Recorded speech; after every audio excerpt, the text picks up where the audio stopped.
And we appreciate you guys coming down on a wet day like this, but I hope you find it interesting. And we hope to have an in-depth conversation on housing and housing issues, which are such a big part of what every New Yorker deals with. And we're up here, we've attempted to put together a diverse group of people with interests in real estate. So the different points of view are expressed and we can start a conversation. So because there's not too many of us, I hope it to be an intimate conversation. If you have questions after the initial presentations, at this microphone here, you can go up to this mic and you can ask your questions of whatever panelist you'd like to. And also this is being broadcast over the internet. It's a live performance. Yep. And without rhetoric. And what I'd like to do briefly, though, before we start, is go over a few of the initiatives that All the Story is involved in right now. So right now, some of the things we're working on is we're working to establish dog runs in Whitey Ford Field. This is because of all the development going on in Hallett's Peninsula. There's over 7,000 apartments going in there. And according to studies, a good 50% of those may have dogs, and there's no place for them to hang out. So not only do the dogs get to hang out, but their owners do too, and it's a good way to establish a sense of community. So we're doing everything we can to put a volunteer group together, because the Parks Department requires that before they start construction. And if you have any interest or know anybody that does, just go to our website, www.oana-ny.org, and sign up. Okay, we hope to be moving on that very soon. Also, we're working on the renovations of the Hallett's Peninsula Playground at the end of First Street. And one of the things that we're pushing for, because we think it's important for the people that are middle-aged and older, excuse me. Sorry about that.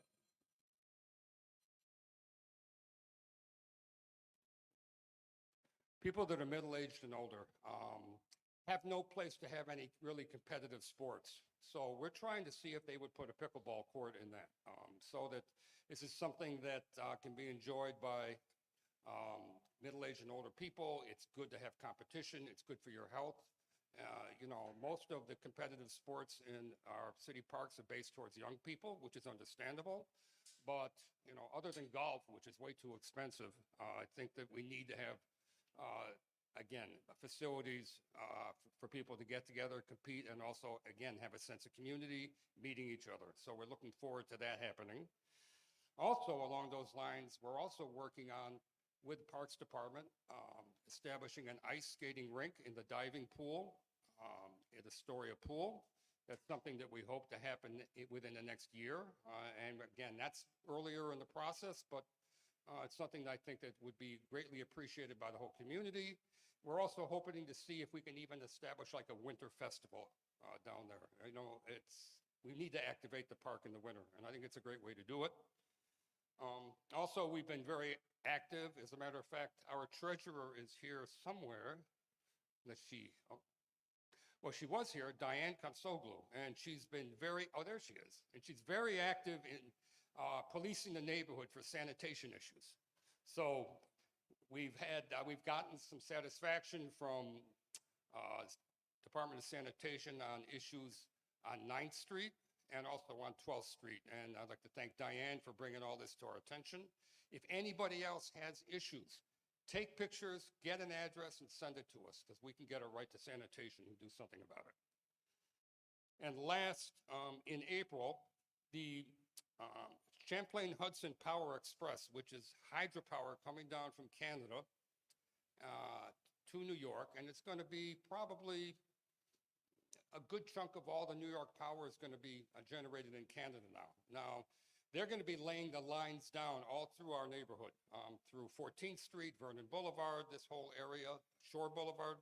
So It's going to be a chance for everybody to meet with the engineers, particularly the homeowners in the area or anybody else that may have concerns about what this will mean. So we're going to keep checking our website. We're going to firm up a date soon, but we're looking at probably April at some point, and probably at St. George's. Okay, so I'd like to start now with a program by the Small Business Services that's actually being run by components from both the Queens Economic Development Corporation and Central Astoria, the Steinway bid, and they're both working on a program to help small business. So I'd like to introduce Victor Prada and Roxy Taco, if you would like to come up and you can explain what you're doing. Thank you, Richard. Good evening, everyone.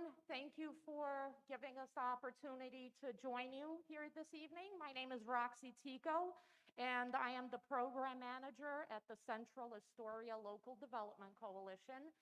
Our organization, along with the Queens Economic Development Corporation, are joint recipients of a 3-year grant through the Department of Small Business Services, which is called the Neighborhood 360 for the neighborhood of Astoria, which aims to identify, launch, and revitalize projects that will enhance the commercial corridors in the neighborhood. And our organization, along with the Queens Economic Development Corporation, each have our own scope of work. I will speak for Central Astoria. We have community coordination as part of our scope of work, where this is what we're doing this evening. We're trying to reach out and engage as many community groups and local stakeholders as possible to inform you of the work we're doing. We are about 7 months into the program, and a huge component is cleanliness and beautification. We've already started doing community cleanup events along commercial corridors. I know it's a big issue in the neighborhood and the city as a whole, but we're trying to identify areas along Astoria's 6 commercial corridors, Ditmars Boulevard, Astoria Boulevard, Steinway Street, 30th Avenue, Broadway, and 36th Avenue, areas that need the most amount of care right now. So we're starting with that. As I said, we started with community cleanup events with volunteers and trying to get merchants to also volunteer. We also did a tree pit cleanup event in the neighborhood because trees are also very important, an important part of our commercial corridors and the neighborhood as a whole. We are also working on merchant organizing to try to connect the merchants along the commercial corridors to really get a unified voice, really identify issues and concerns, and focus on advocacy for them. We're also interested in placemaking in order to activate the commercial corridors, make them more pedestrian friendly, attract more people to the commercial corridors, get more people to come to our neighborhood and shop, and hopefully the businesses that are struggling will be able to do better than they're doing now. A lot of them came out of COVID barely hanging on, and a lot are still struggling. So we're doing our best to try to just help them in any way that we can. And now I'm going to turn things over to Victor Prado. Thank you, Roxy. As you can tell, Roxy is very detailed in the way she speaks. That's why I always have her go first, because I know nothing will get missed. But I handle the other side of this Neighborhood 360 grant. My side of things is focused more on business development. So I do and handle everything from, people who want to start their businesses. Hey, I have this idea. I just don't know how to get started. I'm the guy you speak to. I'm the guy who takes you from 0 to 1. So we get you plugged in with business advisors at Queens Economic Development Corporation. We get you connected with the storefronts that are available that are vacant in Astoria.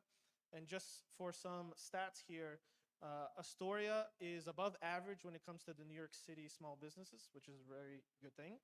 The average lifespan of a small business in Astoria is 12 years. So Astorians really support their mom and pops in a world where, rents are getting out of control and, your favorite smoke shop is going to move in. We have above average mom and pop businesses here in Astoria. But that being said, there are areas here that have been hit the hardest. Astoria Boulevard and 36th Avenue are those two corridors. So I'm really trying to push for an effort to bring more business development specifically to Astoria Boulevard, specifically west of 21st Street. So that is a priority for us. There's Astoria Boulevard has the highest vacancy rate of Astoria. It's around 15, 16%. Again, that's about maybe average of New York City, but way above the numbers of Astoria. So in that regards, Astoria is doing pretty okay, but Astoria Boulevard has gotten hit hard. My services, kind of landing the plane here, I'm helping as much as I can with marketing needs, business advisory needs. So I am literally going with my camera, that white camera there we're using to stream. I'm also Richard's tech guy. That's why I'm also kind of here running back and forth. But I am literally going store by store and saying, hey, can I do a free video for you for your social media? How can I help you out? How can I teach you how to do this? So we're providing very boots on the ground, practical help for these businesses. I know a lot of times, sometimes you go to these events and you hear a lot of people saying a lot of great things and then you feel good and then life continues the same. We're here in the front lines trying to help as much as we can. We would love to connect with you. If you know any businesses that say, hey, I know 10 businesses that would love a free marketing video. I know 10 businesses that would love these services. Please connect with us. That's why we're here. We're trying to share with the community as much as possible that we are here to serve the businesses of Astoria, the community, and help as best as we can. Okay, questions? I think it's best for the mic if you have a question. Yeah, we're streaming online though. Yeah, you have to go up to the mic. Go to the mic, yeah.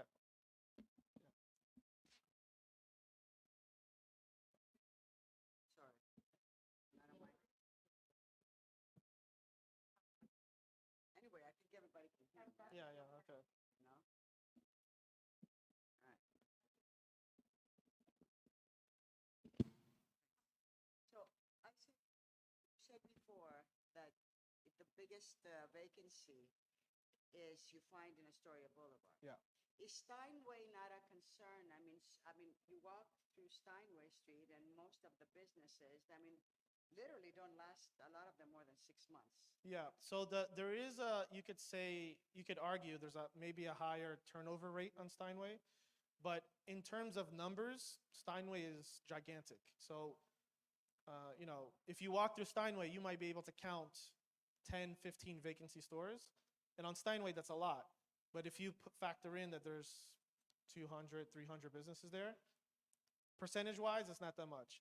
But that being said, Astoria Boulevard, there's maybe only 35 businesses. So if you see 5 or 6 vacant, it hits a lot harder. So the percentage is higher, but not as often. I don't know if that makes sense. So, because a long time ago, I had an idea about Steinway being up the strip the way it is. I think what would really be beneficial, and the way that street is structured commercially, wouldn't it be sensible to try and make it into an outlet strip? Like, how Banana Republic is there, to do like an outlet. So all of the shops that are there or will be there, and make it like an outlet strip. Who do we propose this to? I think Roxy should take over because her organization runs the bid on Steinway. I'm not sure how you'll answer this, so sorry. That's a good idea. That's what I've been thinking. I've been, an entrepreneur myself, and I think that's what something would work. The idea has been out there, and there have been national chains that were looking for spaces, for vacancies, but they just weren't appropriate for what they were looking for. that's because they all have to come together. Banana Republic as an outlet doesn't do it. You'd have to bring 10 or 15 at the same time to make it a destination. And it really depends on what the chains are looking for, space-wise. I'm just Wha- saying that's just No, of a course. suggestion to push. Yeah. Because like you said, there may be 15 or 20 stores right now. That's all you would need to make that a destination right now. I mean, if you did just that idea. Yeah, no, I understand. Yeah. All right, Victor, you told us about the highest vacancy rate. What is the lowest vacancy rate corridor in Astoria? I'm not sure if you remember offhand. Do you remember? It might be 30th Avenue or Ditmars might have the lowest vacancy rate.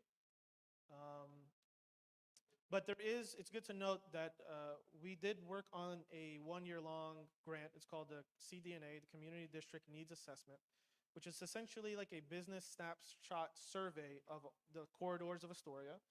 And we worked on that prior to this grant. And that has all of the information in regards to vacancies, the number one business type in Astoria. It's all of the like mathematical answers to all your questions of what is Astoria, the demographics, the population, the number one business type in Astoria. I'm sure all of us can guess. It's restaurants, both full and limited service is the number one business type in Astoria, right? Makes sense. There's a lot of amazing restaurants here. I believe number 2 is the medical service field. Professional services, so everything from dentists, medical, doctors. Number 3, can anyone guess? Make it a little interactive here. Number 3 business type in Astoria. Beauty, it's a beauty. Nails, salon. So you have the top 3 needs. You got to eat, go to doctor, get your nails done. So the numbers don't lie. But it's important to note, and if we'll kind of wrap things up here, this CDNA, this is completed, is available online, it is public. We can share that over to you. Just give me your card, give me your email, and I can send it over to you. It's a great document. If you know anyone who's interested in business, potentially wants all this information that people pay thousands of dollars for to know if their business would work in a specific neighborhood, it is available for free. So just keep that in your back pocket. Any more questions? No? Okay, great. Thank you, everybody. Thank you. Thank you, Roxy. Thank you, Victor. Okay, now, what has been the most talked about subject in the history of New York since before Peter Stuyvesant? I'm sure it's real estate. And, right? and it bridges every social group, every cultural group. We all need a place to live. We all need a place to live affordably so that we can enjoy our lives and have good relationships with everybody around us. This is such an important aspect. What we're trying to do now with the next program is create a discussion on different points of view and different aspects of real estate and development that's going on here in New York City now. So we've tried to put a diverse group of individuals with an interest in this. And the fulcrum, or the main point that we're starting with, is the fact that our mayor has put together a program when he's trying to change zoning so that it's simplified and it allows for easier construction and building. This is called the City of Yes. And it's right now in the process of going through the Euler process. I've been on my local zoning board for 20 years, so we're in the middle of it. As a matter of fact, this is the first that I'm actually hearing more specifics about the housing side of it. The first aspects were about sustainable power and also about economic development. And those sustainability, I think, has been passed. Economic development is before the city council, I think, at this point. So now we're just starting the process for housing. So I'd like to bring up initially to discuss and show a little bit about the City of Yes and what the city is proposing. I'd like to bring up Wendy Shen and Veronica Brown.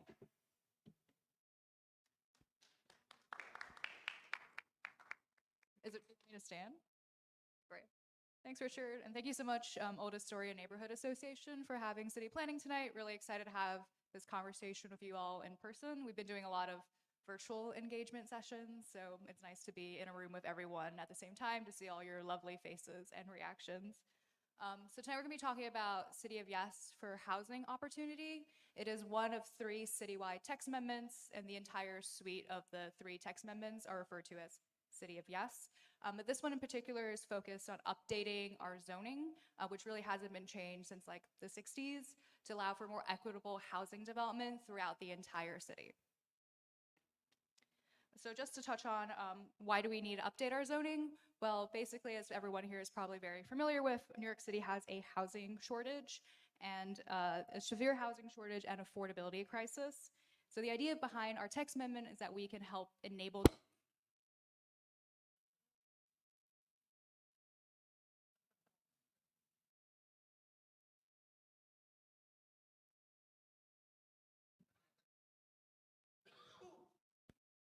Hello? Okay, fantastic. So the idea behind this text amendment that we're talking about tonight is I can help enable the creation of a little more housing in every neighborhood by updating our zoning to better meet the needs of New Yorkers today. And the proposals that we're talking about today don't emerge from nowhere. They come directly from the Fair Housing Plan that some folks might be familiar with that was produced by our sister agency, Housing Preservation Development, or HPD, called Where We Live NYC. And Where We Live is a fair housing plan that was created in collaboration of over 250 community organizations. And basically what they found in those conversations with community groups as well as members of the public is that our housing shortage and affordability crisis have severely limited New Yorkers' housing choices. So basically, this also translates to our most historically low vacancy rate. Some folks might have seen that in the news. New York City has a 1.4% vacancy rate right now. So if you or others are looking for an apartment, it's particularly tricky in this time. So what can DCP do to respond to these housing crises? Sorry, trying to go to the next slide. Okay, I'll just leave that to you then. So what can city planning do to address these issues? Well, we have a stake in the zoning. And just for folks who might not be very familiar with like land use, what zoning means is like the laws and regulations that dictate what you can do with a piece of land, like what kind of use you can have on it, whether you can have commercial or residential use, as well as the shape and size of the building that you can build on top of that particular land. So that's what zoning regulates, sort of an abstract law that regulates how space can be built or what can be used.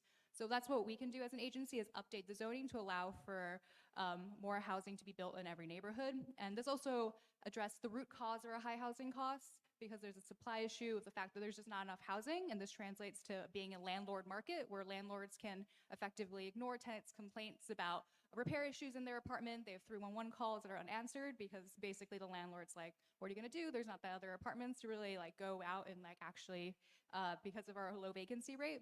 And this in turn also supports the other 2 City of Yes text amendments that Richard talked about, the City of Yes for carbon neutrality, as well as the City of Yes for economic opportunity. So carbon neutrality has passed City Council already, and economic opportunity is currently going through the public review process. And if anyone here sits on your local community board, you might have seen other colleagues from our agency talk about that particular text amendment.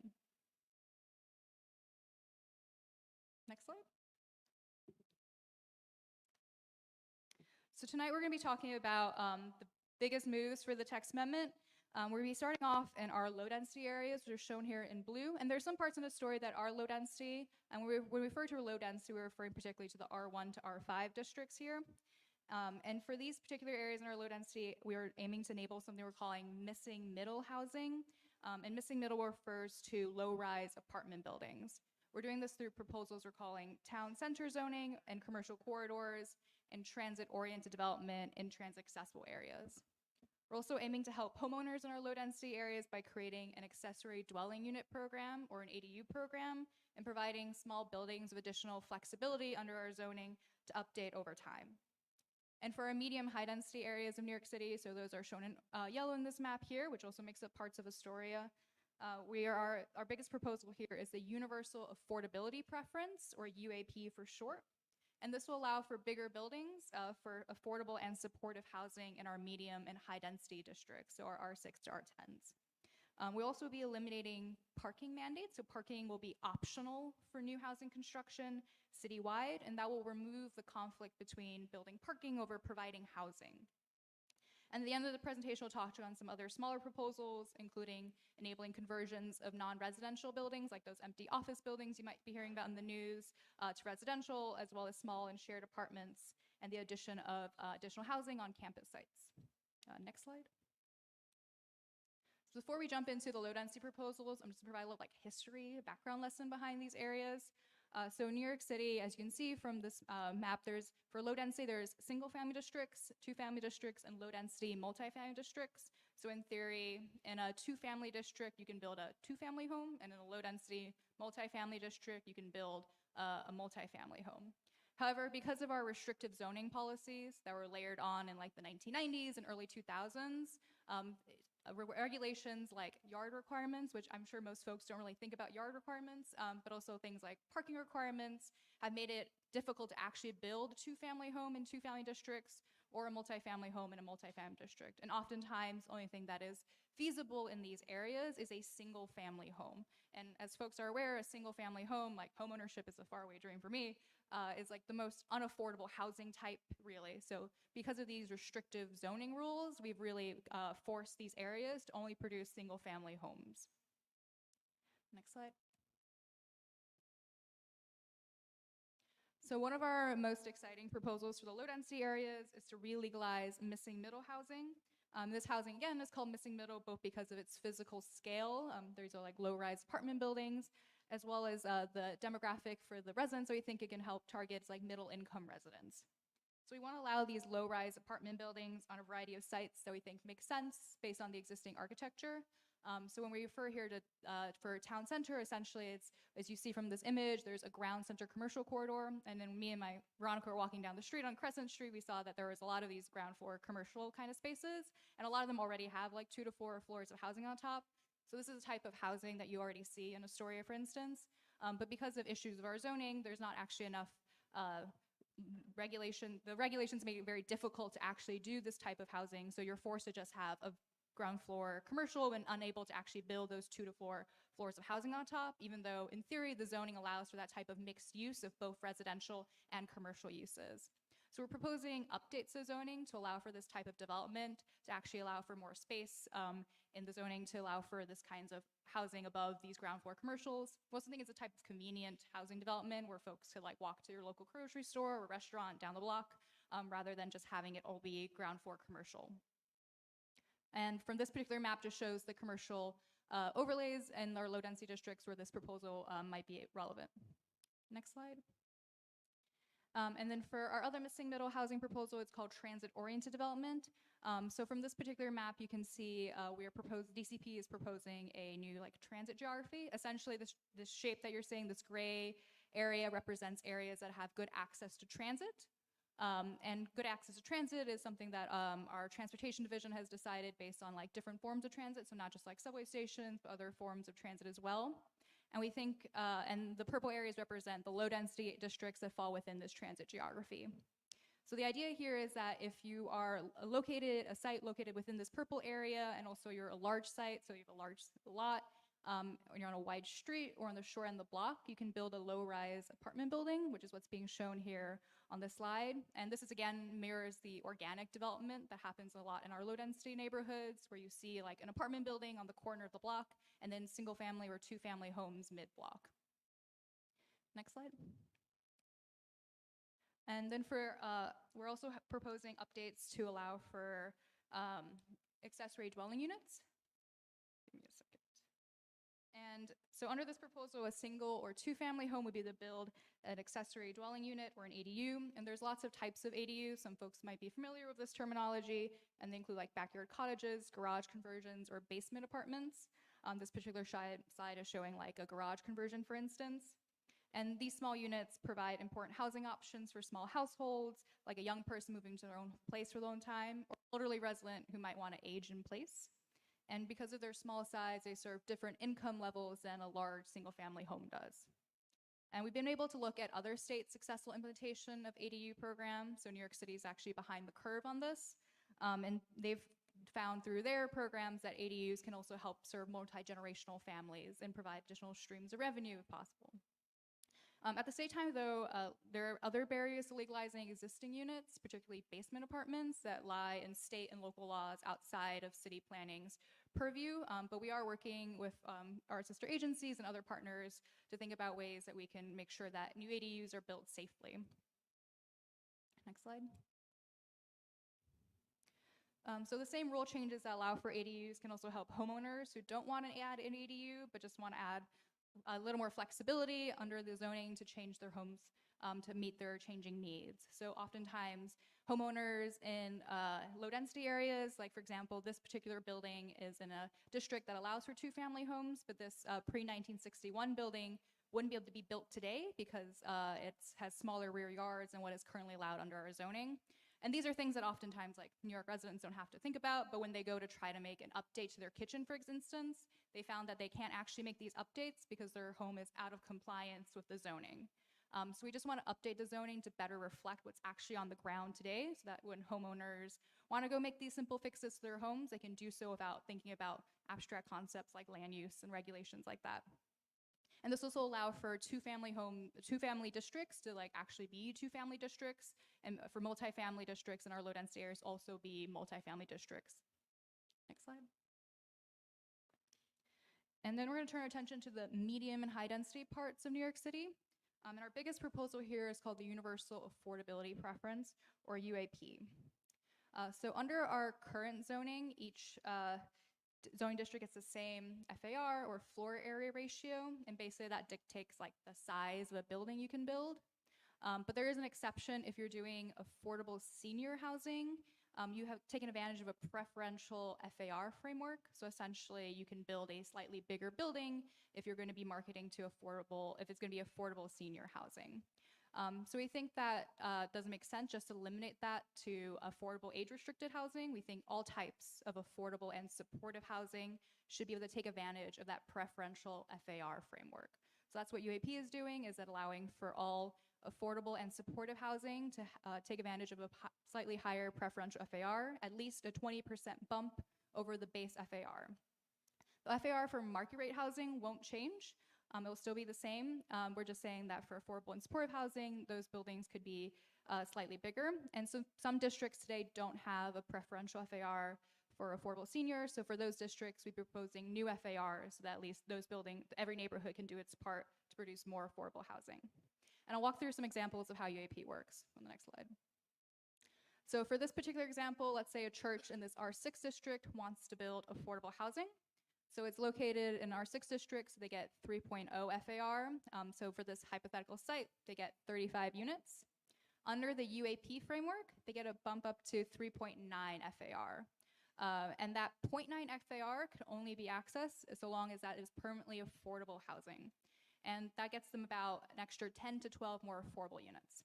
Now, a dozen affordable units may seem nothing like right home to, but if this again is a citywide approach. So if every project across the city is able to add a dozen more affordable units, that results in a lot more affordable housing available to New Yorkers.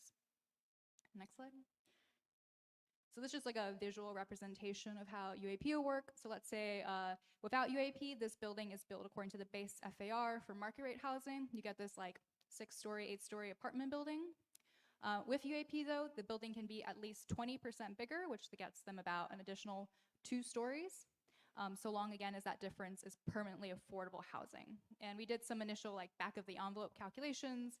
We found that had UAP been in place since 2014, an additional 20,000 income restricted affordable homes have been created, enough to house up to 50,000 New Yorkers. So this is a proposal that we're particularly excited about, and we think developers like affordable housing developers like Mega can definitely take advantage of this to produce more affordable housing. And finally, for our last big move is the parking mandate changes. So this one's pretty straightforward. Essentially, we're going to be making parking optional for new housing construction citywide. So essentially what we found is that parking is very costly, contributes to overall costs of housing construction. We think about logistics of like building an underground parking garage or parking garage above ground even, like it costs a lot of money. And that oftentimes contributes to overall increases in like housing construction. So we think rather than having parking be an obstacle to housing growth, we wanted to make it be optional. So in our conversations with some developers, oftentimes in neighborhoods like Greenpoint or Williamsburg, they have these empty parking garages that their tenants aren't using, but that they were forced to build because of zoning requirements. So we think rather than having empty parking garages, it makes sense for those to be filled housing units. And we, at the same time though, we want to underscore parking will still be allowed, and we anticipate developers will still build parking, and there have been examples in areas where New York City, where parking already is optional, that developers are still providing parking because they know that residents are likely not to rent those units unless there is parking available as part of the project. Next slide. I'll just walk through an example of how exactly ending parking mandates can help support our housing growth. So let's say the developer sees this site and wants to build an apartment building. So right now it's like an underused garage, for instance. In theory, this site could fit 16 units, but because of wanting to waive out of the parking requirements, the developer stops at just 10 units because otherwise that 11th unit would trigger a 6-space parking requirement, and that just wouldn't fit on this site. If we were able to waive out of parking, if parking was optional, the developer can fully build out this site and include those 6 additional units. Now again, 6 additional apartments may not seem that significant, but when sites across the entire city add a little more housing, we can see a lot more housing overall without any single neighborhood experiencing those drastic changes. Next slide. So these are some odds and ends proposals that are not as significant as the ones I just talked about, but will help enable important projects as well as a diverse housing types. So for the first proposal as part of this suite is conversions of underused non-residential buildings. So there's challenges under the zoning for, like, you might be thinking, why doesn't the city do something about all these office buildings that aren't being used because everyone's working from home? There's actually some zoning challenges with actually converting non-residential buildings to residential. So right now there's, in our zoning regulations, there's actually certain relaxed conversion requirements, but how's it going? No worries, take your time. I'll just keep talking. So essentially there are relaxed conversion requirements in our zoning today, but that's only a small universe of buildings that can take advantage of those relaxed conversion requirements. Generally the building needs to be located in parts of Manhattan or Brooklyn or Queens, or need to be built before 1961 or 1977. So our proposed updates to allow for a wider universe of buildings to take advantage of those relaxed conversion requirements is to move the cutoff date up to 1990 to reach more recent set of vacant and underutilized buildings, and extend the eligibility to be citywide to reach more buildings, including like vacant schools or former convents. We'd also want to allow for different types of housing, including like supportive housing and dormitories, which are different, so not just like dwelling units that are otherwise allowed. And for the second proposal in this suite, small and shared apartments, we want to make updates to allow for small and shared apartment housing types. Right now, the zoning has a regulation called dwelling unit factor, or DUF, and that regulates minimum average unit size. And essentially what that means is that developers have to build not just a building of studios, they have to do a mix of studios and 1 bedrooms and 2 bedrooms. But we think if a developer wants to do a building of just studios and thinks there's a demand in the market for that, zoning shouldn't stand in the way of allowing that to happen. And there are other regulations like our building code, our housing maintenance code that still regulate unit sizes. We just think zoning shouldn't be part of that conversation. And still, we want to allow for creative solutions to our housing shortage. So that we want to actually facilitate these types of housing if we think there is a need for it. And we think it can serve marginally housed New Yorkers as well as other folks who want to live in these types of housing arrangements. And then for the last proposal in this suite, want to help make some updates to the zoning, allow for campus infill.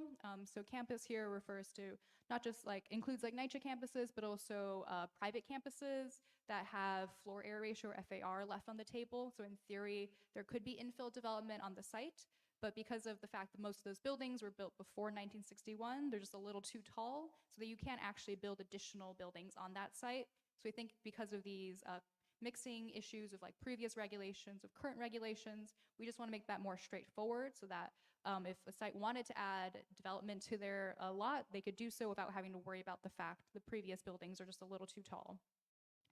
And then next slide. So, go back one more. Okay. So overall, this whole suite of that I just talked to you at for a really long time, I appreciate you all for listening so attentively, is potentially allow for more equitable and sustainable housing development. It'll also produce more affordable housing, and more importantly, more diverse housing types to meet New Yorkers' housing needs of different types, as well as reach for a broader range of incomes. And we think that it can also allow for New York to catch up to the curve for other zoning initiatives that other people across the country have already done, like ADUs and ending parking mandates. So these are things that we think are common sense changes that allow for incremental housing growth across the entire city. Next slide. For a quick timeline, we've been doing a lot of engagement meetings, such as these types of meetings, but also we've been having monthly info sessions. So last January, we had an info session about the universal affordability preference that is online on our YouTube channel. So if you missed it, you can watch that. But we will have another one next Tuesday, actually, about ADUs, conversions, small and shared apartments, and that will be online. And then for March, we're having one of our missing middle housing proposals. And then finally in April, we'll wrap up with an overview of the entire proposal. And I'll be sending a copy of these slides and the information about how to register for these info sessions to Richard, who I'm sure will disseminate to the group. So I see people taking photos of all the slides. You don't need to do that. This will be readily available to you as well. So we will be having lots of opportunities to learn more about the proposal in further detail. And if you think there's like other groups you think we should brief, definitely feel free to reach out to me or Veronica, and we will be happy to have this similar conversation with them. All right, thank you all so much for listening.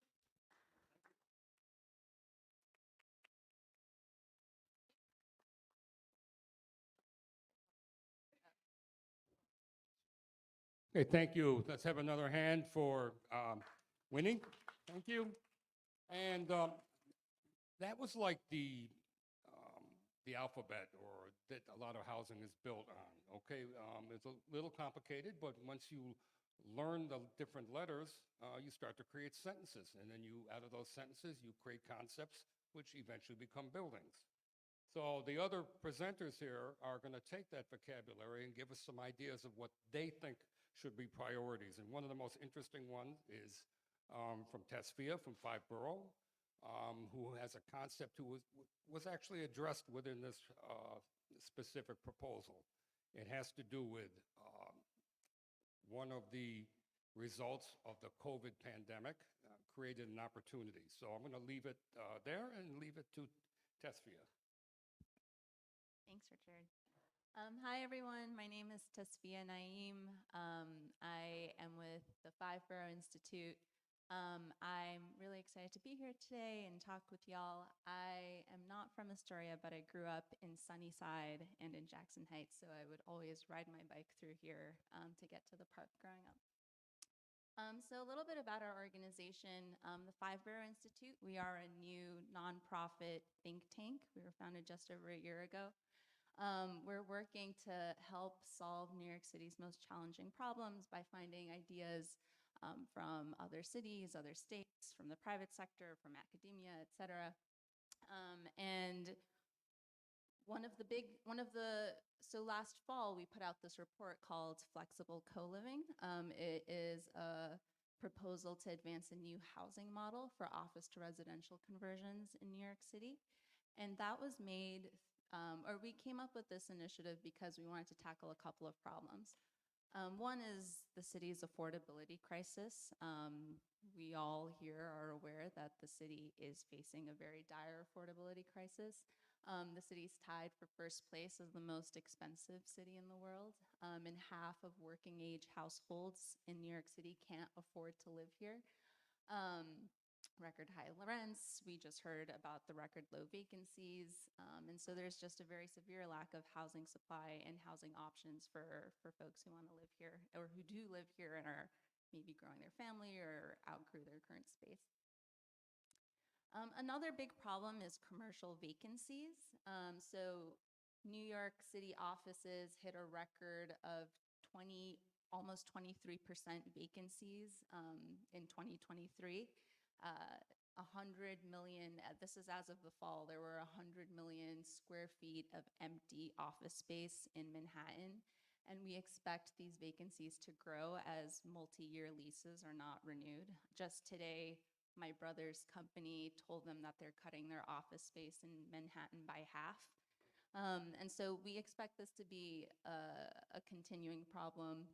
And today it's resulted in huge impacts on the businesses that serve those neighborhoods. And so there's been a $12.4 billion decline per year in the economic activity of these commercial areas around Manhattan. And so that means the restaurants, the bars, the nail salons, the shops, that risks a lot of the small businesses that serve these areas, as well as the retail, service, et cetera, jobs that folks have that are employing them there. So the obvious answer is, oh, why don't we turn some of these vacant offices into housing?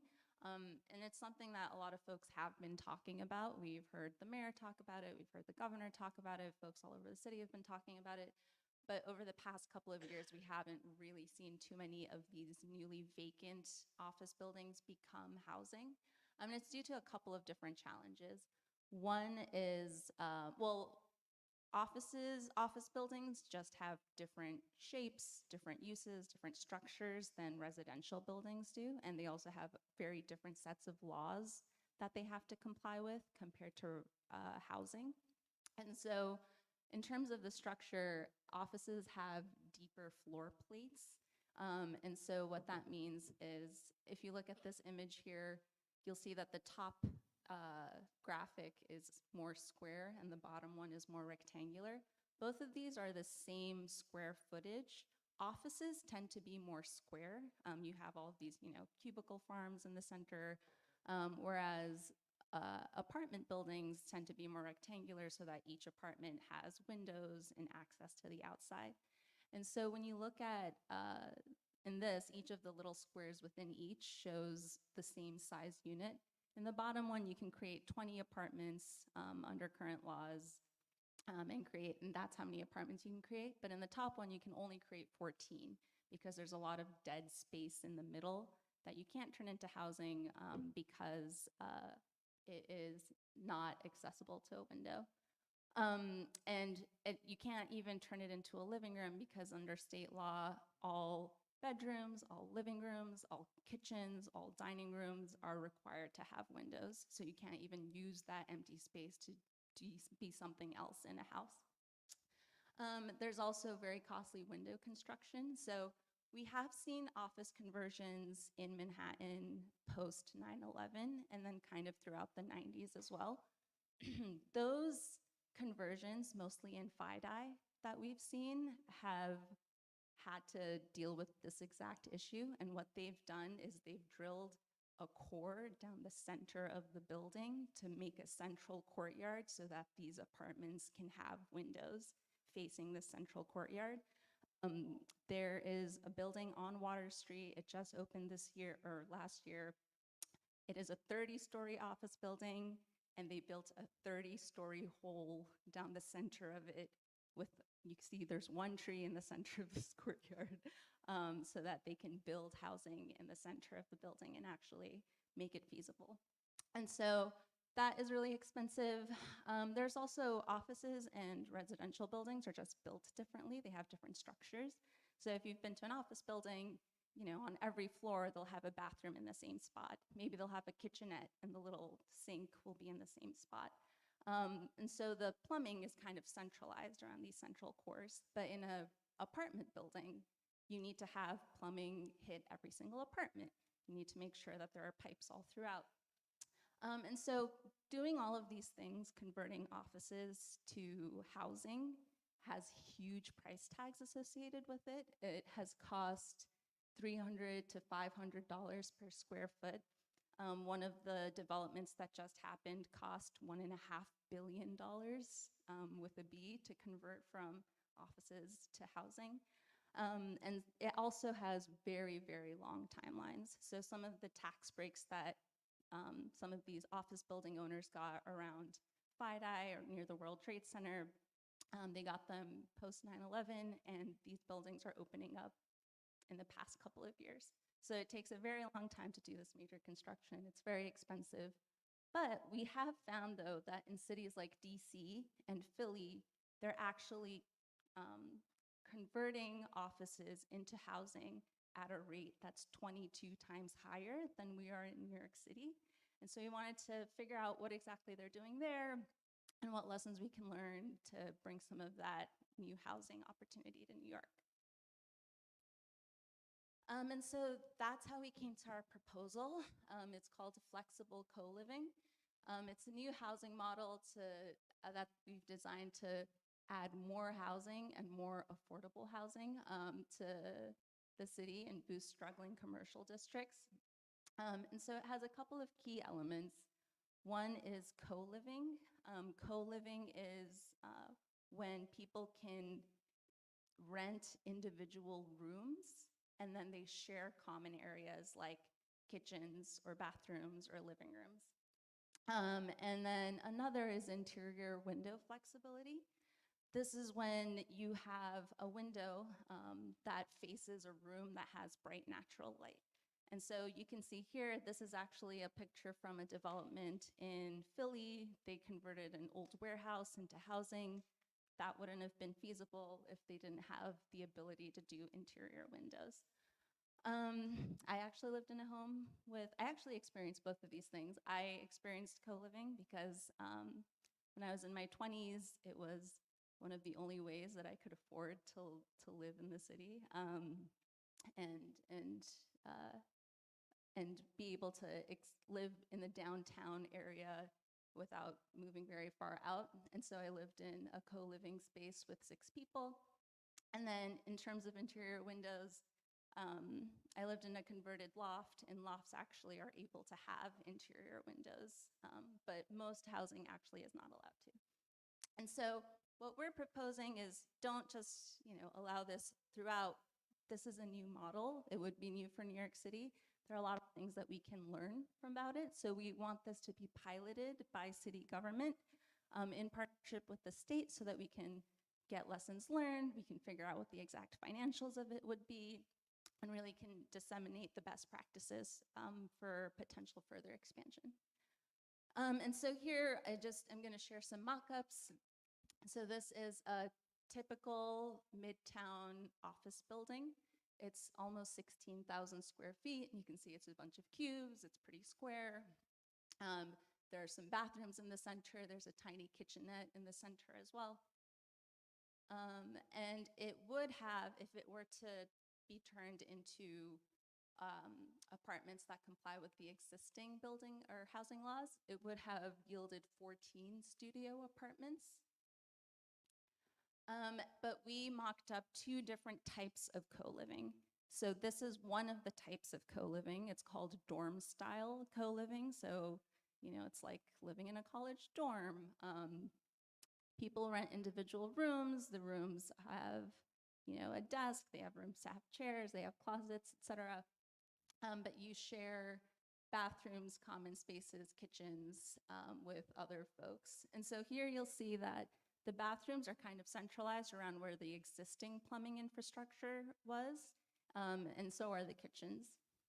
And so this dorm style model yielded 31 housing units.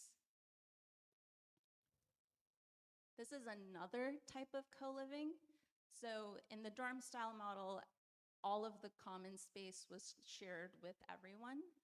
In this other type, suite style co-living, you have essentially 4 to 6 bedroom apartments.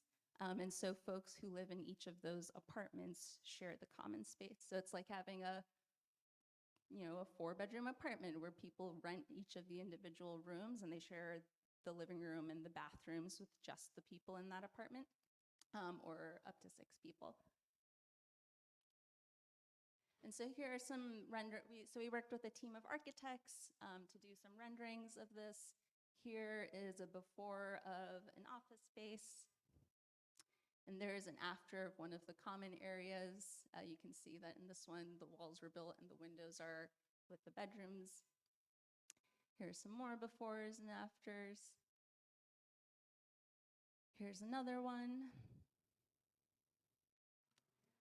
And some more. So this is a mock-up of what an interior window bedroom might look like. So you can see there's just windows along the top, so you still have privacy. You're not, looking out into the living room and seeing folks, but you still get the natural light from the windows that are in the living room. And this is the same bedroom when you're looking at it from the door. So yeah, there are a number of benefits of this model. One is co-living has yielded 30% savings in rent nationwide compared to a comparable studio apartment. And so we do think that it's a way to, even at market rate, have lower or rents that are at the lower range of the rent price scale. You can double the number of units created. As you saw, we went from 14 studios to 31 under the dorm style concept. You can boost struggling commercial areas when you have folks coming to these or moving into these empty offices. That then helps all the restaurants and the bars and the nail salons there, but it also creates opportunities for new businesses to be there. So think like, small grocery stores and bodegas, things that folks would want to visit or need to visit in order to build a life and a community there. It increases the diversity of housing options because we acknowledge that this type of housing isn't for everyone, but this type of housing is for some people. And so it adds that. You add construction costs and times. You bring renewed life to at-risk buildings that currently are just sitting empty. I won't go through all of these, but happy to talk through more if anyone has questions. And lastly, so we're advocating for the city to pilot this proposal, this concept of a housing unit, and add this concept to its housing agenda. We propose that it be facilitated by a group of city agencies in partnership with the state so that there's some regulatory flexibility, and bringing on private sector developers or even community land trusts to build pilot projects or test market appeal or layout preference and design and figure out the financials. And then we advocate for prioritizing community involvement and knowledge building through tenant focus groups, surveys. Just because this is a pilot, we want to make sure that we learn as much as we can so that we can, if this does get expanded, we can set standards and rules if it ever gets scaled. So yeah, that I'll stop there, but please stay in touch. Here's our social media, and we also have a newsletter that we post weekly about policy news and innovative policy ideas in New York City. So please do sign up. Thank you, Tasvia. Thanks a lot. So next, by the way, if you ask questions, please remember what they are. We're going to go out for questions as soon as we're done with the presentations here. Western Queens has gone through a huge metamorphosis over the last 25, 30 years. It's changed demographically hugely. It's gone from a primarily industrial base. It's now growing into so much residential, especially the waterfront areas. And there's also a new generation of people that are moving into our area. And this generation, like every generation, has different things that influenced it. I think this generation that's moving in was greatly influenced by the financial calamity of 2008. So a lot of the way they view things, they're viewing it from a totally different concept than some of us are. And one of the results of that is the establishment of community land trusts within the real estate sector, the concept. And so we have here, we're very lucky to have the Western Queens Community Land Trust, Memo Salazar, and Memo also has with him Danielle Brecker. So we'd like to turn it over to them for them to give us an idea of what they're thinking about.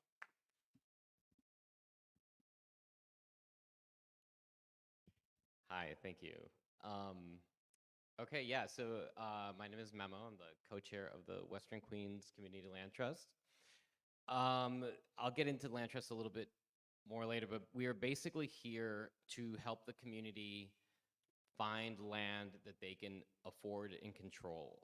In other words, for housing, for commercial space, for a park, for whatever it is, we're here to decommodify the land. Land has become a huge commodity, and we're here to take it out of the monopoly board and back into the hands of the community is what we're here for.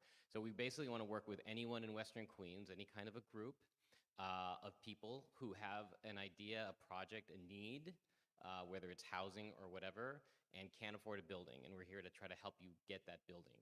Now, buildings cost a lot of money, so there is a big challenge there. It's not as easy as that, but that's the basic idea of why we exist. But the reason we're here, the sort of like the overall framing of what I want to talk about is sort of how did we get to this point? Like, why is land so expensive and why are we paying so much money for rent? So the first thing I want to talk about is that the United Nations has come out and said that housing is a right and not a commodity. So that is, the UN has said that, the United States is a signatory of that. There are a whole bunch of treaties and proclamations that define what adequate housing means. So it means like adequate heat and hot water and electricity, not living in roach and mouse infested apartments, working elevators, safety protocols. All these different treaties and proclamations have defined what adequate housing is. And so when we say that housing is a human right, we're talking about not just like 4 walls and a roof, but an actual home that you can raise your family in. So I'm just curious, given that that's sort of like what our country and world has proclaimed, how many people agree with that statement of housing is a right and not a commodity? I'm just, show of hands, just sort of like, all right, so everybody here in this room, we all agree with that, right? And so that's good, and yet somehow, even though we all agree with that, we're living in a city that has insane prices that nobody can afford. So the question is, how did we get here? So here's a quick little rundown of how we got here. So, before that, I also want to point out that our own New York State Constitution, Article 17 says that the aid, care, and support of the needy are public concerns and shall be provided by the state and by such of its subdivisions, which basically means that we as New Yorkers have made it a priority to care about the lowest of the low economically, the people that need the most. That's like our job, that's our responsibility as New Yorkers. So again, if we live in the state, we agree with that. This is what the covenant that we've agreed to. All right, so everything that you're gonna hear tonight or have heard tonight has to adhere to both the state regulations and the United Nations Charter. If there's things that we're talking about that doesn't go to that, they're basically going against the laws that we have agreed to live by. All right, so in 1934, we had the National Housing Act. This was under FDR. Housing became a national priority. He declared that housing is a national priority. Now, it took a depression to make that happen because before that, things were kind of like they are today. Wall Street was running rampant and housing prices were really high. The depression changed everything and the political winds changed, and FDR was able to create something, a whole bunch of different policies, New Deal policies, but one of them was the National Housing Act. And it made housing and mortgages affordable to average Americans. If you were white, I should point out, if you were not white, you were excluded from this, and that has caused a ripple of problems that has plagued us till today. But the policy was good, except for that very giant omission. But he said it is a priority for the United States. Housing, everybody should have adequate housing. Then that same year, our mayor LaGuardia created NYCHA to address housing needs during the Depression. So our public housing started in the 30s because of the Depression. In 1937, the Wagner-Steagall Housing Act brought government subsidies to public housing. So the federal government said, not only is housing a priority, but we're gonna put our money where our mouth is, and we're gonna throw tons of money to build affordable housing. So New York City got very creative and created a lot of programs like the Mitchell-Lama program, which allowed up to 100, we were able to build 105,000 truly affordable units for working class New Yorkers. So for many decades, we had a country that cared about true affordable housing. And then the 80s came. And with Reagan and Clinton gutted a lot of those laws, like the Glass-Steagall Act, which allowed corporations to start using housing more as a commodity than as housing as we think of it, which is a place to live. And this led right to the 2008 crash that we all remember so well. NYCHA has become more and more underfunded and has created a narrative that public housing doesn't really work. And it's true, it doesn't work if you don't make it an economic priority. So we have underfunded NYCHA, and as a result, elevators aren't working, heat isn't working, there's a lot of problems, but it's not because NYCHA is not a good idea, it's because we're not putting the money to make NYCHA work. Instead, we're actually pushing the city to privatize the management of NYCHA, which is the opposite of what we need to be doing for public housing. All right, so in the late 1990s, Clinton's Quality Housing Act and the Faircloth Amendment basically killed any federal support for public housing by capping the amount of units that we can build. So we basically made it the opposite of what FDR did and made it a national priority not to support public housing. Okay, and then, as you can probably guess, Mitchell-Lama has been gutted. Since 1989, we've had nearly 20,000 co-ops and rental units converted to market rate. So unfortunately, as great as a policy Mitchell-Lama was, there was no procedure to prevent people from flipping it to market rate housing. And when nobody wanted to live in Astoria, that was fine. But the minute it got more and more expensive, people decided, wait, I can make a lot of money turning this to market rate, and we had no way to stop that. So we've lost a lot of that affordable housing stock that we used to have. Which means that this belief that we say we care about and believe in, actually we don't, as a country, as a city, as a state. So that brings us to CLTs. The reason I got involved with the Western Queens Community Land Trust is that it's one of the only paths to actual affordable housing in this capitalist economy that I have seen is an actual path. And so basically the way CLTs work is that we separate the land from the building that's on that land. So let's say you live in a CLT house, a house that's on CLT land. It's your house. You can do anything you want with your house the way a normal person has a house. You can pass it on to your kids, not a problem. But if you want to sell that house, you are locked at an affordable rate because when you got that house, you were able to buy it affordably because you bought a CLT house. So you can't then go and flip it the way Mitchell-Lama has happened. You have to pass it on.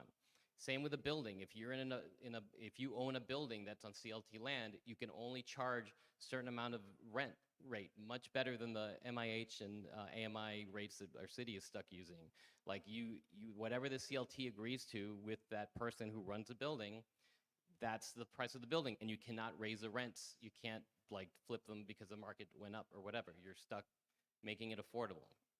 So that's the basic idea of CLTs. It's also it's not just for housing, it's also for commercial properties, for businesses, for, it's any kind of land. But basically by separating the land from the building, the CLT acts as a steward of that land. We're like the conscience of the community. And we're saying, people need to live, people need to work, but land is no longer a commodity. You're not looking at the land as a way to make money. That's not what the land is for. And by the way, I should point out that Adam Smith, who wrote The Wealth of Nations, who is the invisible hand of the free market, it's what we all, like in a capitalist economy, has been built on, Adam Smith's ideas. He, in his book, said land is not a commodity. He made a distinction that it's not a good that you can buy and sell the way other things are. Like, he pointed that out, and he's like the godfather of the free market point of view. So, we all know, we have seen the headlines, right? New York City is like not affordable. We're spending 50 to 60% of our income on rent when we should be spending under 30%. And we say, well, why is that? So the theory goes that it's supply and demand. The supply and demand theory basically says the more housing stock you build, the cheaper everything is going to get because you have more supply, so the demand is going to decrease. And that's true in a very theoretical world where you literally just have buyers and sellers. So you have buildings and you have people that want the building. You make more buildings, then there's enough for people, so then the demand goes down, so it gets cheaper. And unfortunately, that's just not actually the way it is, because in reality, you're that little blue person and you're competing with a whole bunch of rich people and really deep-pocketed corporations that are buying up housing stock. So if it was all just regular people like us trying to find homes, that market idea would work better, but that is just not the case. New York City is the prime city in the entire planet for real estate, and the people that are competing with you to get that apartment are corporations or really, really rich people with deep pockets. So what happens is they buy up all the housing stock, right? Because they see it as an investment. Flip my pages here. So we say, okay, well, we need to build more housing. So we build more housing. But they buy up that housing too. And the demand continues the same level despite the amount of supply that we keep adding to it. New York City has endless amounts of wealthy investors looking to invest, and no matter how much supply we build, we're never going to meet the demand to make the prices actually come down. So companies, so see, that's how many more people there are, right? So companies like Blackstone are buying up the housing stock, like they, you know, and they're basically seeing this housing stock as a really good way to hedge their bets against inflation. And this is who we're competing against. We're not competing against regular people. So it works like this. Corporations need a tax shelter for their profits. So corporations are making record profits, as we all know, because we see it in the news every year. They make tons and tons of money. They don't want to pay the taxes that they're supposed to pay because they don't want to give up any of that money. They're not actually taxed at the level they should be in New York State. That's true. Thank you. That's exactly. And on top of that, right, they find ways to sneak in their money. So they can invest their money in housing or other ways. That's less money that they're, quote unquote, available for their tax. Those are taxes that pay for our schools, our homeless shelters, social workers, infrastructure, housing subsidies, all the things that we need to live like regular people are being, that tax base is being shrunken by corporations. They're using houses not as housing, but as a commodity to put their profits in. So they buy up land in major cities. The 2008 crash was a blessing for them because all of a sudden there was all this cheap housing stock. They bought it up. It's a great deal if you have that kind of money. Then they build apartment buildings, which drives up the value of the land. Remember, if you're an investor, you're looking for the maximum return on investment. So if something else makes more money than housing, you're going to invest in that something else. The reason they're investing in housing is because housing is a really great deal for an investor. The return on investment is high, and that's only going to work if you have high rents. The minute rents go low, you're not making that amount of money that you wanted to make, and housing is no longer of your interest as part of your portfolio. So it only makes sense to reason that prices are not going to go down. Wealthy investors buy or rent those apartments, also into investments, so they have pied-à-terre and vacation homes and so on. So when you're shopping for an apartment, you're not competing against, again, other regular people like you and me. You're competing against a planet full of rich investors that are looking at the housing stock as a way to park their money. Now, one more really important point that I only learned about recently is that the taller you build, the more income earning potential that building has. And that drives up the value of the land. So in other words, we have this idea that, well, if we build denser and taller, we're gonna, like, there's gonna be more apartments, so the price is gonna go down. But the fact is, the minute that building is 2, 3, 4, 5 stories more and has that many more units, you can make more money off of that building. So the value of the land of that building goes up as an investment because you can make more money. So the prices never go down, they just go up. So building taller is not gonna solve our affordability problem. And so that brings us back, oh no, sorry. So on top of that, we have this problem, which is the top line is the cost of homes over time from 1965 to now, and the bottom line is your wages and your income. Our wages have not moved up. The cost of housing is gonna go way up. So even if right now we were able to freeze the market and prices did not go up, and we were able to at least keep the prices what they are, none of us can afford anything because our wages have not kept up with the cost of housing. So when you combine all those factors, you realize that, like, no amount of building that we create here in the city is gonna solve our affordability problem. And so the only way to do that is to come up with giant subsidies. The only way we're gonna get affordable housing is to subsidize our housing, to get the government to foot the bill to make up the difference from all these decades of exploitation by corporations. There's no other way. And so what we need to be doing is pushing our city, our state, and our government to create laws and subsidies that bring the money back to the community. So what things we can do is, like, the federal government can repeal the Fair Cloth Amendment. We can create federal funding for social housing. There's a new bill in the state level for the Social Housing Authority. It just came out. So that is publicly owned rentals, publicly stewarded homes through CLTs. This is a social housing, New York State Social Housing Authority.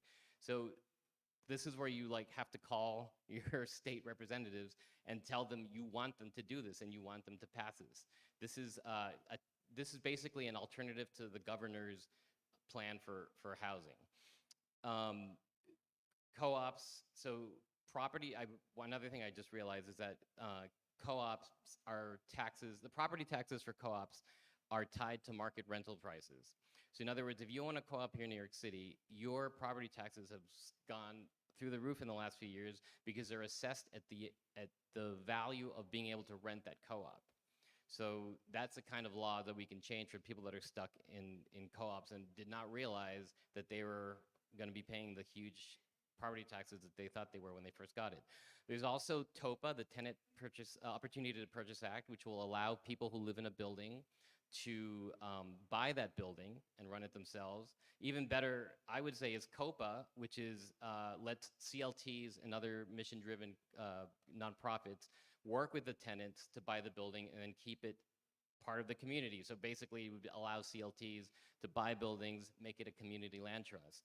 These are all laws that are sitting around in Congress that haven't been passed, but they've been proposed. So I encourage you to look them up and to contact your reps and tell them these are the kind of things you want, because these are the kind of solutions that are actually going to give us affordable housing. Here in the city, there's a tax lien sale that has been frozen. The coalition of CLTs and other groups were able to freeze a lien sale during the pandemic, and is waiting to be revamped. If they revamp it to allow CLTs to buy foreclosed properties before developers can buy foreclosed properties, we can take those properties, work with communities, or work with the people that live in them already, turn them into permanently affordable community land trusts. So these are just I'm just sort of rattling off the solutions because people are always like, well, what's the solution other than what we're proposing of all these market rate sort of solutions? There is a public land for public good law that the city would have to offer land to CLTs and other mission nonprofits. So for example, there is a parcel at Hunters Point South right now that HPD is putting for an RFP.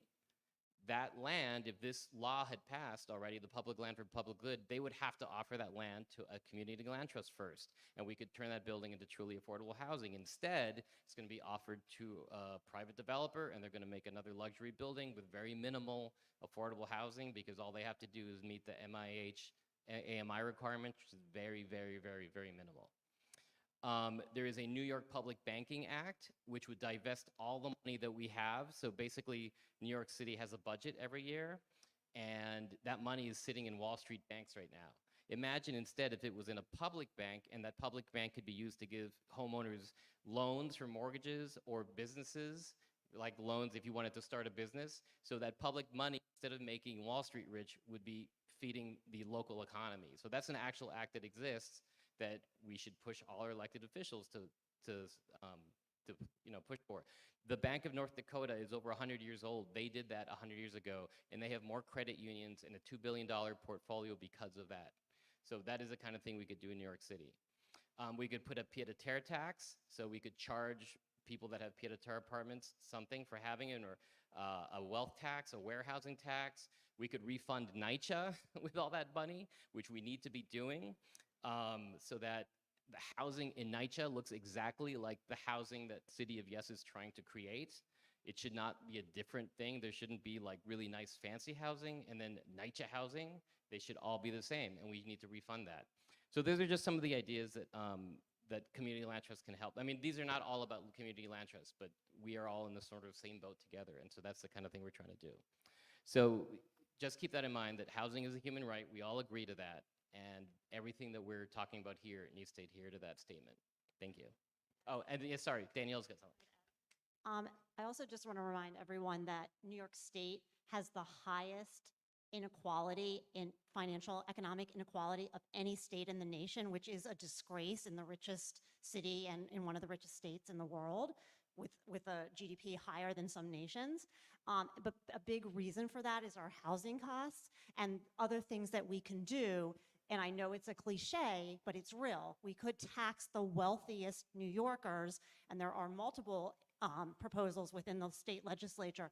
And that money, we could raise $40 billion a year or more from just taxing people, the ultra wealthy, the billionaires and the trillionaires. And we could fund NYCHA, we could fund everything that we need to fund if we could just get that done. And then lastly, I will just add all housing proposals, because I live in Long Island City and I live with the constant, I can't flush my toilet for 4 hours when it rains, and the flooding and the transit that is completely overwhelmed because there's a 3,000 increase in population in the last 10 years. We need to make sure that when we are building new housing, we are funding and investing in infrastructure that supports the housing we've already created and anything new that we create. And what concerns me about proposals that just focus on creating housing is that we're not focusing on the other issues that make it nice to live here. Because right now, when it rains, it's not so nice to live in Western Queens.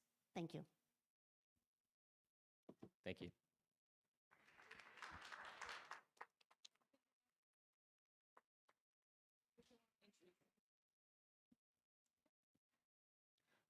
Thank you so much.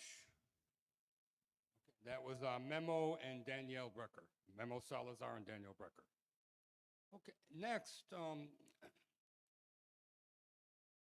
because I'm on the Community Board Land Use Committee, you know, I've had the exposure, met a lot of different developers and people in real estate, and there are certain firms that you know have a certain ethical standard, and I know they have tried to work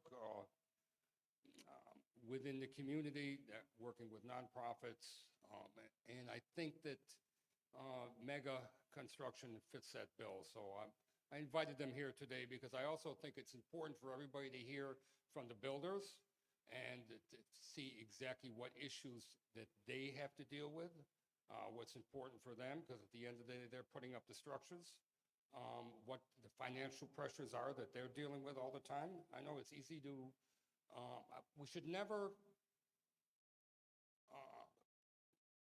sweep everybody under one brush. In other words, all developers are not evil. All capitalists are not evil.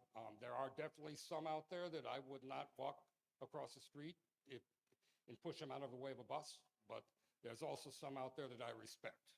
So in that vein, I'd like to present Manny from Mega Construction and Contracting.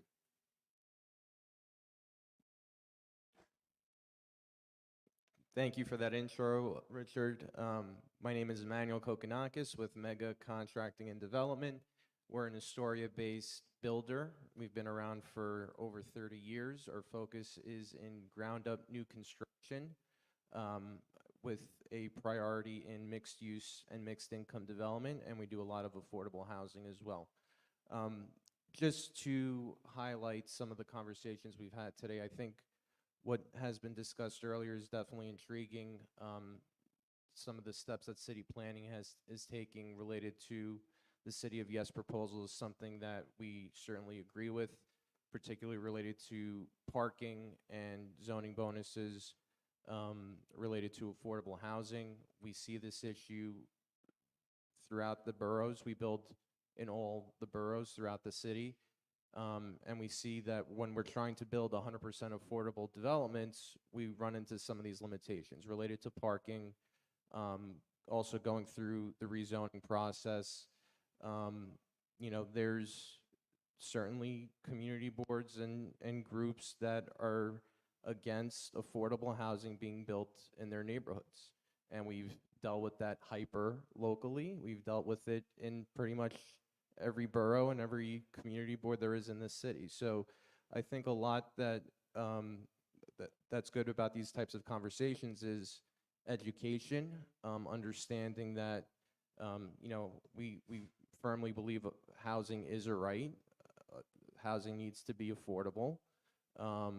We don't necessarily agree that building is not part of that solution. I think we certainly agree. We believe that we do have to build more.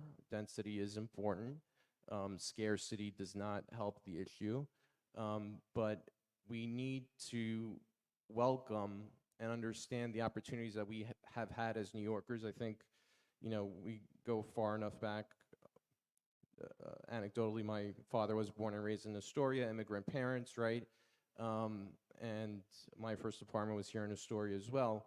But, I think going back enough generations, we all had the opportunity, and we're all fortunate enough to fall into this city.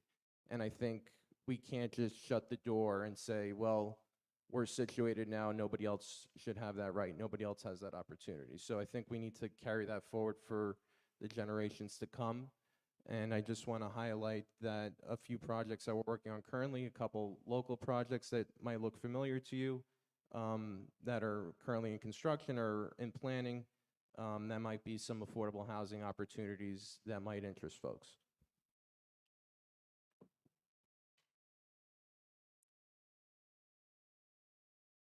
I'm just going to scroll through here for a couple particular projects. So that, I'll get to that one.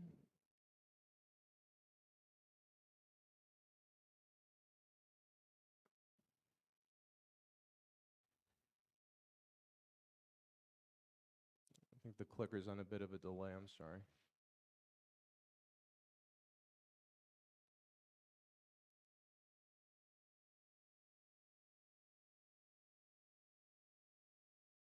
How do you go back?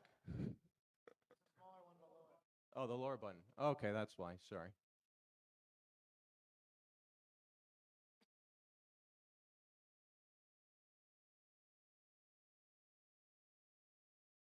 Okay, so this project you'll see is currently built, or it's under construction. It's on 46th and 45th Street in Astoria, between Ditmars and Astoria Boulevard. You could probably see it off the Grand Central.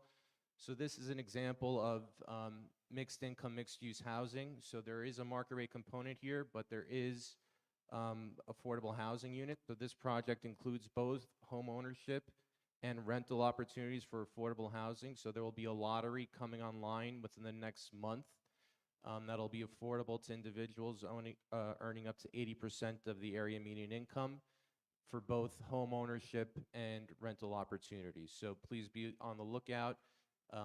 That listing will be on Housing Connect. So if you Google Housing Connect NYC, it'll take you to the Housing Connect website.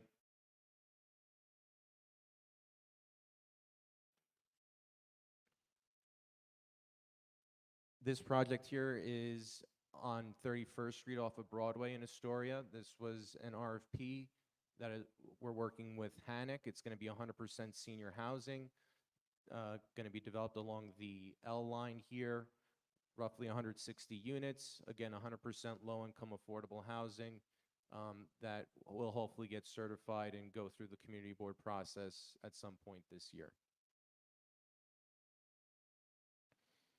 And also, where you're sitting today, we're working with the Boys and Girls Club to redevelop this site. The Boys and Girls Club successfully rezoned this property going back 6-7 years ago. And we're looking to build a new club facility, a new brand new 100,000 square foot Boys and Girls Club with 200 units of affordable housing above. So low, middle, and moderate income housing, 100% affordable at this site here. So just wanted to flag these specific projects local to Astoria that we're working on. Pretty much all of our projects have a not-for-profit component involved with them, and I think we're firm believers in integrated housing, mixed income, and also density. We feel that that's part of the solution to drive affordability here. And I think one other key component to the work that we do, I agree with Richard that, I think developers of late have certainly had a bad rap, and there's a lot of developers that deserve that kind of connotation, that do bad things, that do not treat their tenants correctly, that don't take care of their properties correctly. For us, it's pride in the work that we do, it's reputation, it's being part of the communities that we build in and want to continue building in. So we take pride, we have equity in our buildings and in the communities that we develop in. So we think that it's important for owners of properties, landlords, to have true equity, true stake in their properties, and to be able to deliver a product that is absorbed and received and is the right of its tenants. So we hope that some of the developments that we do change the perception of what a developer is. But we think that there certainly has been damage done, but I think that there's been great strides and laws that have been put in place to make homes permanently affordable, to protect tenant eviction rights, and that will allow housing crises to not head the way it is. But I think that we, again, firmly believe that in order to deal with what we've discussed earlier, low vacancy rates, that we do need to build. We do need to build significantly, and I think we need to build an integrated model that, to the extent possible, if we could use market rate housing to cross-subsidize affordable housing, which we did in that model in our Astoria project that I mentioned earlier, it can develop an opportunity for great integrated housing. And that's it for me.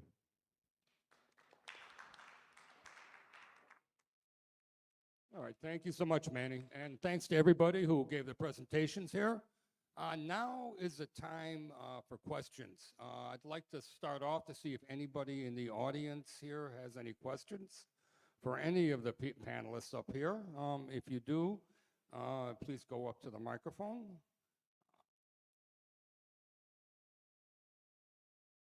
And give us your name first before you start. Thank you.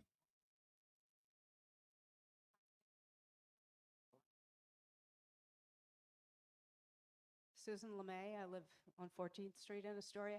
I just want to ask any of you who know what is going on with this construction thing where they put styrofoam over the clapboard and they have the poor workers shaving it down and it comes down like snow and it's in our backyard garden, in the kale, in the roots.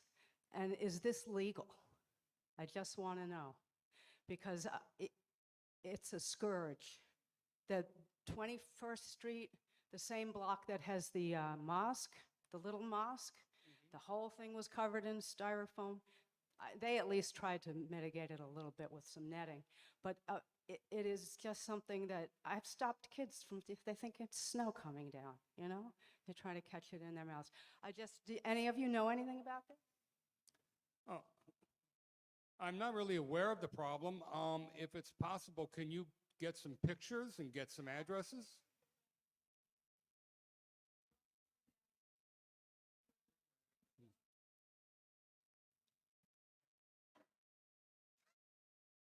So what you're describing is called EIFS, Exterior Insulated Finish System. So EIFS. It's like stucco, basically.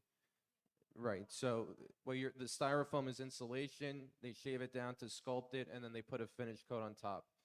I mean, there should be mitigation measures in place, whether it's netting or whatnot, along the exterior, so that it doesn't travel off-site. Yeah. Yeah. It's a pretty common form of finishing the exterior. It's an alternative to metal panel or brick that you typically see.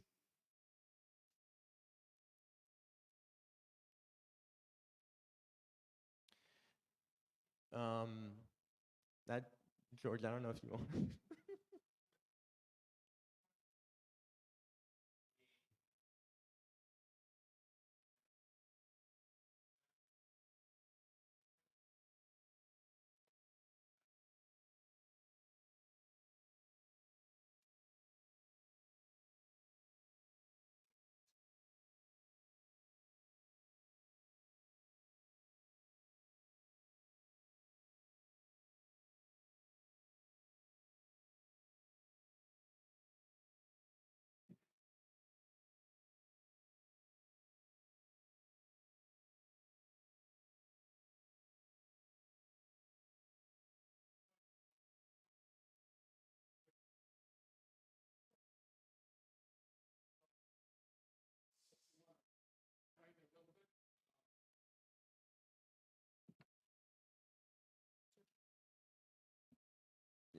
Yeah, I think that the exterior shaving is just part of the installation method of creating, prepping the surface to receive that finished coat.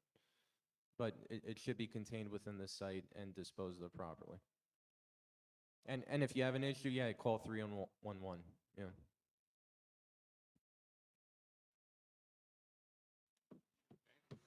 Yes. Hi, my name is Jenny Dubnow. I actually live in Jackson Heights, but I come around Astoria all the time. I guess the one big question that occurs to me, when listening to DCP speak about the city of Yes, is that it seems like, you know, zoning is being posited as a major way to address the deep and severe crisis in affordability that we have. It's not just a supply and demand issue, it's an affordability crisis. The vast majority of units that are built with MIH are not affordable. Even the affordable ones are not affordable. So I think the devil is going to be in the details. If you're building 50% affordable to 30% AMI or below, I might be very interested in that. But that's not what's going to happen. I think unless there's something I really don't know, it's going to be maybe some of the things that this gentleman had just, that kind of development will come online, and maybe that's fine. But the vast majority of the building always has been, and as far as I can see it, will continue to be unaffordable to most of us. Even the ones that are called affordable, you're looking at a $2,000 studio, that is simply not affordable to most people. So I think if we're thinking about supply as the root of the problem, then instead of building a whole lot more unaffordable housing by tweaking the zoning, perhaps we should be trying to get the 26,000 rent-stabilized units that landlords are keeping off the market deliberately, or the 5,000 vacant NYCHA units that are just being held off the market. And even under, this is the last thing I'll say, then I am going to shut up, but even under the Faircloth Amendment, every state has their own cap of how much public housing they can build. New York State, do you know how many units of new public housing New York State could build if we did just tax some billionaires? 12,000 new units of actual fully public housing could legally be built. I have no problem with builders. We need builders to build things.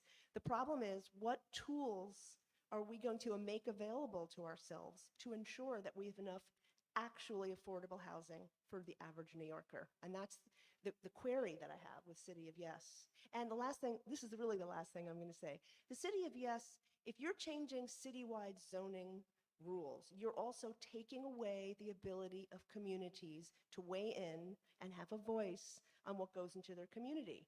Not every person, not even the majority, I would say, of community pushback toward development is because it's racist white people who don't want to segregate their neighborhood and they don't want affordability. It's usually communities demanding more affordability, and they're concerned that their neighborhood is going to be gentrified and they will be displaced. So that ability to protest is kind of going to be taken away from us. That's a problem. Great, thanks so much for those questions. I think me and we will probably split up some of the answers to those and go through them point by point. First off, I want to start off with sort of the general framework of why we think we need more supply as part of the answer. And so we are, as Winnie covered at the top of the presentation, in a historic housing crisis, historically low vacancy rates. And so our neighbors, fellow New Yorkers, are suffering. They're homeless. They're doubling up in housing units. They're not able to find a place to live because of that shortage. So that is, key to, in addition to other housing programs like additional subsidy, as was mentioned in the presentation, is unlocking additional zoning flexibility. That subsidy can't be used if the zoning doesn't allow you to build the building.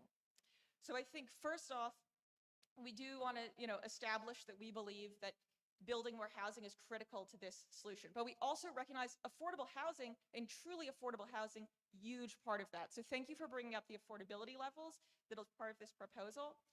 In many of our current affordable housing programs, the level is 80% AMI, or area median income, which is how, for those of you who might be less familiar with AMIs and affordable housing programs, is how the affordability level is set in an affordable housing project. And so currently 80% AMI is over $100,000 for a family of 3. That's far more than most New Yorkers make. We recognize that. That's radically out of step with what New Yorkers need. So we're still determining the exact affordability level for the Universal Affordability Preference, UAP, but we can guarantee that we're going to do better than 80% AMI. So we're going to be reaching lower incomes than that 80% AMI does. And we're also going to be doing something very exciting, which is allowing income averaging within projects. So right now, people who are participating in things like voluntary inclusionary housing, they provide a glut of these 80% AMI units. They're providing many units at this sort of medium or high even level income compared to what many lower income New Yorkers need. And so what income averaging will allow for is a range of incomes to be mixed throughout the building to meet that affordability level. And that includes those deeply affordable, those 30% AMI units. Those units will be able to be brought online through this mixing, through this income averaging element of UAP. I'm also going to touch on sort of, at the end, you brought up this sort of like need for new models of public and social housing, reintroducing public housing and other forms of social housing.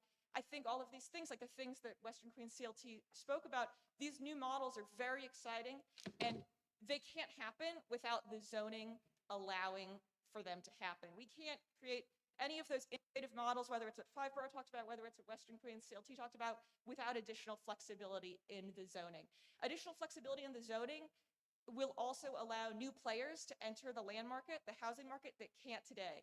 Today, we're in that highly constrained arena in which Blackstone is able to outbid everyone because they are, profiting off of scarcity. If we allow for additional flexibility and more room, more players, more Western Queens CLTs, for example, will have the opportunity to enter the housing market. I'm going to let Winnie answer the question about vacancies, which you brought up, and anything else I may have missed. Thank you for your questions, Jenny. And definitely hear that about, there's definitely been a lot of news going around about these vacant rent stabilized units. As I'm sure you're aware, the Housing Vacancy Survey initial findings were released quite recently. That's a survey that HPD does to see what actual vacancy looks like for the city. And they found that, the vacancy rates for rent stabilized units are historically low. In theory, when those initial news came out, back in 2021, there might have been some units that were in flux between actually being rented out to tenants, but now those units are now marketed and they're occupied, and there's historically low vacancy in our rent stabilized units as well as other types of housing units. And I was also speaking about like taking away community voice through our City of Yes text amendment. It's just for like broader picture about what kind of zoning changes that can be done. There are text changes, which are changes to the actual zoning resolution, the text of the zoning itself. And then there are zoning map changes. So you might hear of an upzoning. That's a map change of going from like an R5 to an R6, for example, making a more dense area. So the text changes are just allowing a lot of the things we talk about today, for example, our low density proposals are just about for these areas, just actually making sure that these districts can do what they already allow for these districts. For example, for our single family or two family or low density multifamily districts, they already allow these types of developments in name. It's just that because of these other elements in our zoning, you can't actually do those types of housing developments. So we just want to actually make sure that these districts can live up to the potential that they already are mapped for. So that's what these text changes are about. And then of course, like Veronica talked about, for one thing that Mega talked about, for like there's been pushback for sometimes affordable and particularly supportive housing. So for the universal affordability preference, that'll be as of right if a developer wants to do affordable or supportive housing, to sort of circumvent the pushback they might get if they wanted to do supportive housing, and make that an option as of right. So the idea is that there's still, if any other like projects, private projects wanted to rezone an area, they would still have to go through the uniform land use review procedure, Bueller process, and there would still be opportunity for community boards to offer their voice, as well as concerned members of the public to participate in that process. We're not removing that at all. Any changes like that will still be, that will still happen. We're just, for the City of Yes for housing opportunity, is more about actually changing our zoning to allow for districts to do what they already allow in name, and also it'll create more opportunities for affordable and supportive housing, and do it in a way that makes the process a little bit faster about having to deal with some of the community pushback developers may get from folks who are opposed to affordable or supportive housing. Thank you. I don't even know. Your name? Diane Kenzoglu. My job is also a broker. I'm in the business of real estate. So my next question is going to be, not in the defense of the building owners, but isn't it true, because I got several news feeds in the past month, that we have 100,000 rent-stabilized units in New York, or more than 100,000, that are empty right now because the owners basically cannot afford, and it's not to their benefit, to restore them, to rent them, because they will never make their money back, and that is true. That's one of my questions. I don't know if any of you can answer that. So how do we remedy this situation? We have more than 100,000 units that are empty, could be rented at 800, 900, but how is that owner going to pay for that, or even, balance this out? How is that going to happen? I'd like to Can anyone answer. answer that? I have a thought, and then I'm It's sure others political, do on this also. A lot of the problems that happened with, that brought about restricting the ability of the landlords to recoup their capital costs is because it was used as a weapon to create market rate apartments. It was not, the system was abused without a doubt. What my thought is at this point is you don't necessarily have to throw out the baby with the bathwater. Isn't there a way that the capital improvements could be done, but they would have to be licensed and approved that there was legitimate work done at a legitimate price by a third party, be it somebody like Moody's would do for the financial institutions, or maybe a city agency, though I'm not sure that's a great idea. But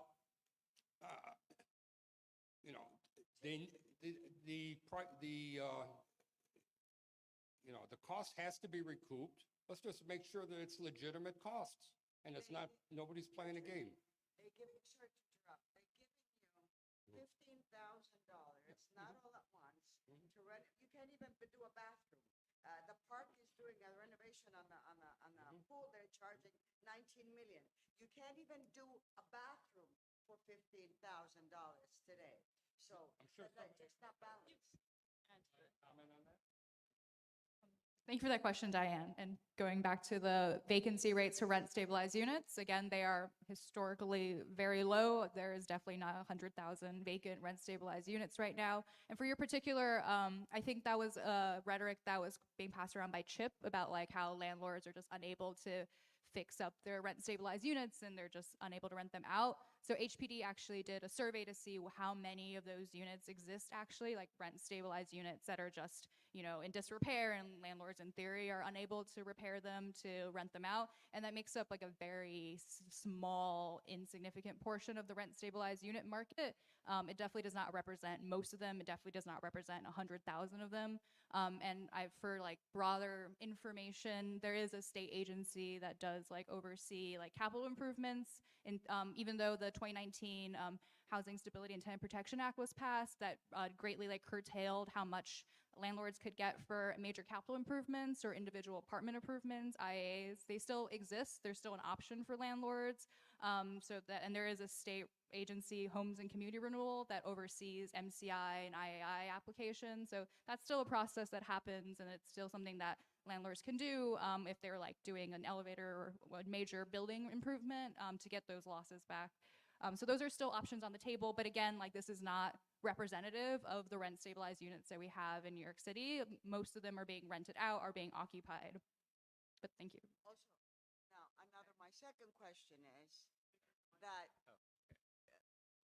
yeah. Oh, I was just gonna add that it's hard, the data on like what is actually empty and being warehoused and so on. I mean, I hear the flip side of that, right? I hear that like there's 89,000 units out there that was reported by the city, the newspaper of the city. And you hear that a lot of them are being held because they see how much the market is getting.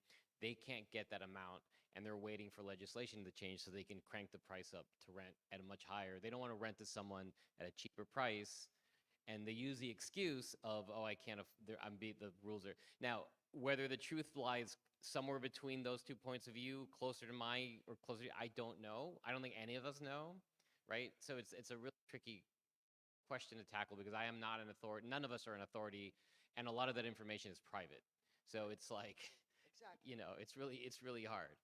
The other thing I was going to say, and I don't know again who's going to answer, because I do deal and I manage these buildings and I know, in one of our newer buildings that's 7 years old and we have some affordable units in there, there's been 1 or 2 units that have been empty for 2 years, which the city has to place a person there. We cannot rent it.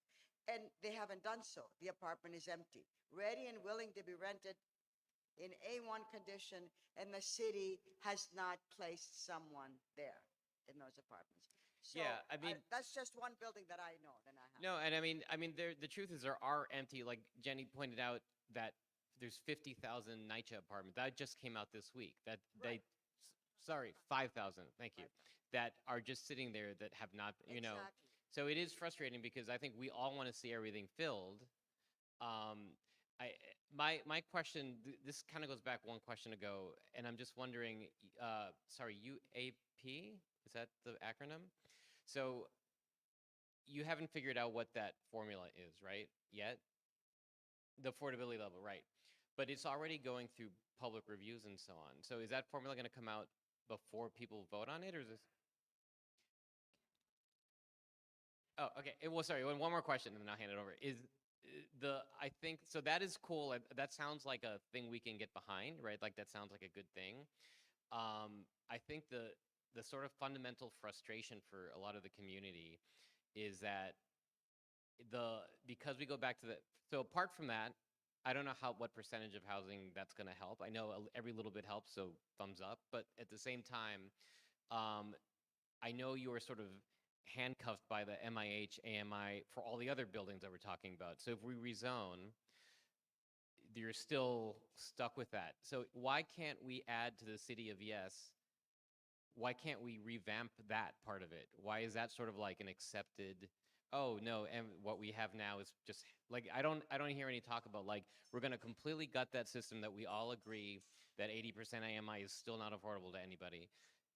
Why is that not like number one on the table of the city of yes? So that when we do rezone because the thing is, otherwise, you're right, maybe you have to rezone to allow some of the good stuff to happen, but it also opens the door to a lot of the bad stuff to happen. So it feels like, why does it have to be one or the other? Why can't we put true affordability things and maybe build in some like subsidies from governments into this whole proposal so that we're not just saying, hey, it's all or nothing, you either accept it or you reject it?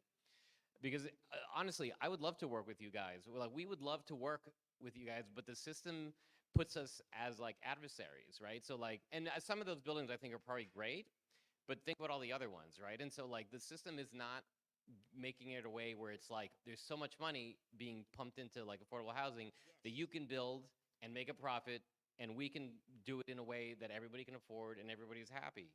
And that sucks, because like, we shouldn't be forced to choose A or B. And like, I understand you're like, well, we need to build, and we're a company, we need to make buildings, right? Like, that totally makes sense. But then because of the because everything's so expensive, obviously labor is expensive and you got to pay, there's certain costs that are just going to be what they are. But why can't we all collectively push so that the entire premise of the system is that we are putting more, and it goes back to taxing the wealthy and all these other things. So there's just more money in the pool for all of us to do better things. So that's, I think, what we all want to get to. But because the way that, And I will add, because I am on community board, Queens Community Board too. One of the frustrations on Queens Community too, because we're the board that's like, we aren't approving anything unless it's 100% affordable, which doesn't always happen, but that's the stance we've taken. Why it's really frustrating when we're literally sitting in the community board meeting and we're like negotiating the percentages of AMI. Like, that is not why Donovan Richards put me on a community board. It's not my area of expertise, but we're doing that, and it feels like we're just on our own. First of all, our vote isn't even really it's not a whole binding vote, but it's like, and this isn't directed to you, but what I'd like to see with City of Yes, and this is the third one, is all the levels of government kind of come in and saying, this is what we can do, because AMI is a federal level issue, and there's some issues right now getting that changed through Congress, as we all know. But like, what about the state has a role in this because they offer the incentive, and right now we don't have an incentive, and the city and the federal government coming together and saying, here are the proposals, here are the things Community Board 2 or any community board that you can do to allow a community land trust, to allow building and allow our community to have the housing we need. Thank you. Sorry, I feel like I'm rambling. We'll take this one through by one. So great reminder, we talked about the timeline for this text amendment. So right now we're still in our proposal development stages. So right now we'll be doing a lot of meetings such as this. We're having our monthly info sessions. And then sometime in the spring of this year, that's when we actually start the referral process. So we'll hit our first stop of the City Planning Commission, and then we'll go out to all the community boards. So you'll see me and Veronica again at your respective boards. And then it'll go to all 59 community boards, the borough presidents, and then ultimately it goes to City Council for a vote. And that will be roughly around the end of this year of 2024. Prior to that, before we refer, we will be releasing draft text, and that will be up on our website, and that's when we'll have more fully fleshed out details about the universal affordability preference. We'll also be doing an environmental impact statement, or an EIS, which will go through an extensive environmental review of all the impacts that City of Yes for housing opportunity may have, and that will also put some rough estimates for how many units of housing each of the proposal will produce. And a draft version of that will also go up on our website in the coming months. So there is going to be, we're still in the process of developing all these details. We won't definitely be doing public review before this information is released. And then going through some of those other things that were talked about, remind me if I forgot anything, but we recognize zoning is just one tool in the toolkit to respond to our housing shortage and affordability crisis. We are just one agency in a much larger conversation. As you hinted out, there are many levels of government that we're working with and the structures that we're operating under. But one thing that we've recognized is that zoning is playing a barrier to our housing growth. It's restricted our low density neighborhoods to produce single family homes, which has an exclusionary pass to it, and has also for some of our neighborhoods, particularly like LIC for instance, to disproportionately produce most of the housing for the entire city. So that's what our current zoning framework has really forced on, like, I think roughly like 9 community districts produced most of the housing for the entire city, and we have 59 community districts. So the other 50 should really be pulling their weight to produce the housing that New Yorkers need. And one of the reasons they can't do that is because of this like abstract zoning issues. So that's really what City of Yes is. It's like a very much incremental, very like basic changes that we're proposing, to be perfectly honest, but it is the first steps that we need to make in order to facilitate more innovative housing solutions, like what Fibro is talking about or what CLTs are talking about, or other solutions the future may bring us as technology improves. But this is things that we need to do in order to facilitate actual like growth and change of meeting the housing needs we have. You also mentioned like interactions with inclusionary housing, both voluntary and mandatory forms of the program, I think. So just to clarify what the proposal will do, Universal Affordability Preference, or UAP, will replace voluntary inclusionary housing programs as they exist today. So like that's the program I mentioned, like has an 80% set AMI level, no income averaging. But mandatory inclusionary housing will remain in place, and it will continue to be mapped when there are significant increases in residential density.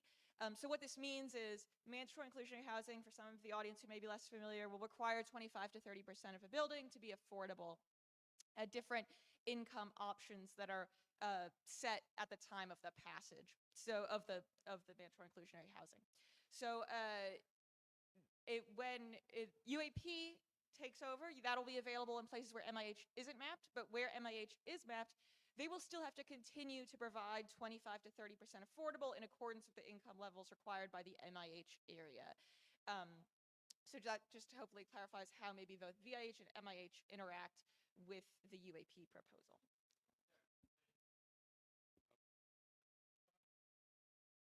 Oh, sorry.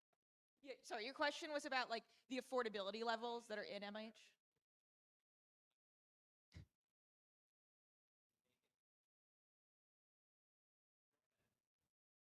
Oh, sorry.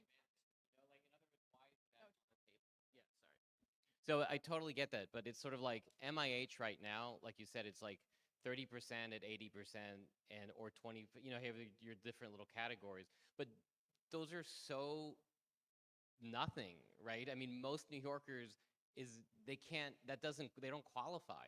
the people that qualify at those levels is like, that should be the highest we should be paying. And unfortunately, that's like and I get it, like, you didn't invent that rule, right? So like, you're stuck using it. But if City of Yes seems to be like this big sort of sweeping policy change, how is that not number one on the table? Like, and I understand that might not be DCP's jurisdiction, right? But if you guys are at the table talking to the other city parts, why are we not pushing that as like, before we even move forward, number one has to be that we completely revamp this thing so that the affordability level, the minimum affordability level, is way higher than what it is now. Because then all of a sudden the rezoning makes a little more sense. It's like, well, you know, we may not love every part of it, but at least that we know that that building that's coming up is actually going to have some true affordability rather than just like a nominal sort of bone thrown at the community. That's what I'm wondering.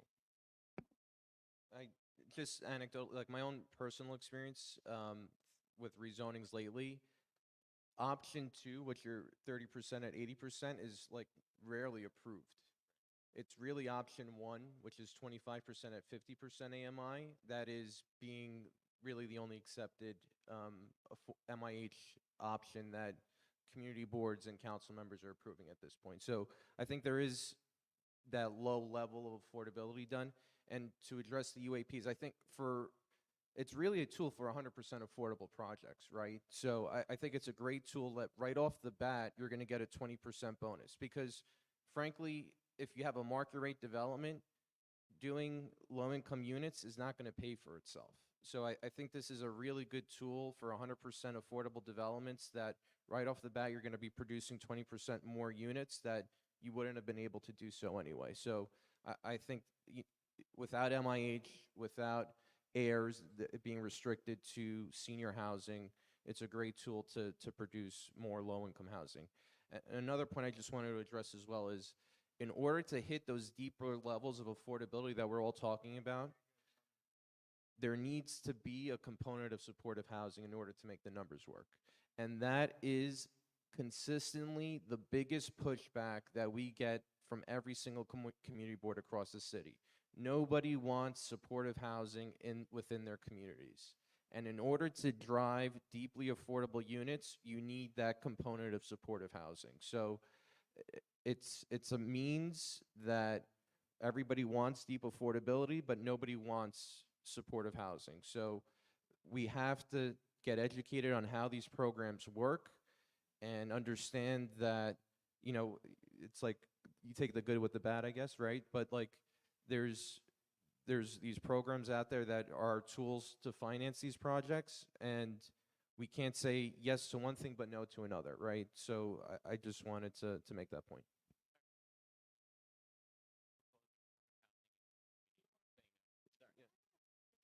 I can't speak for every community board in Queens, but I can speak for CB2.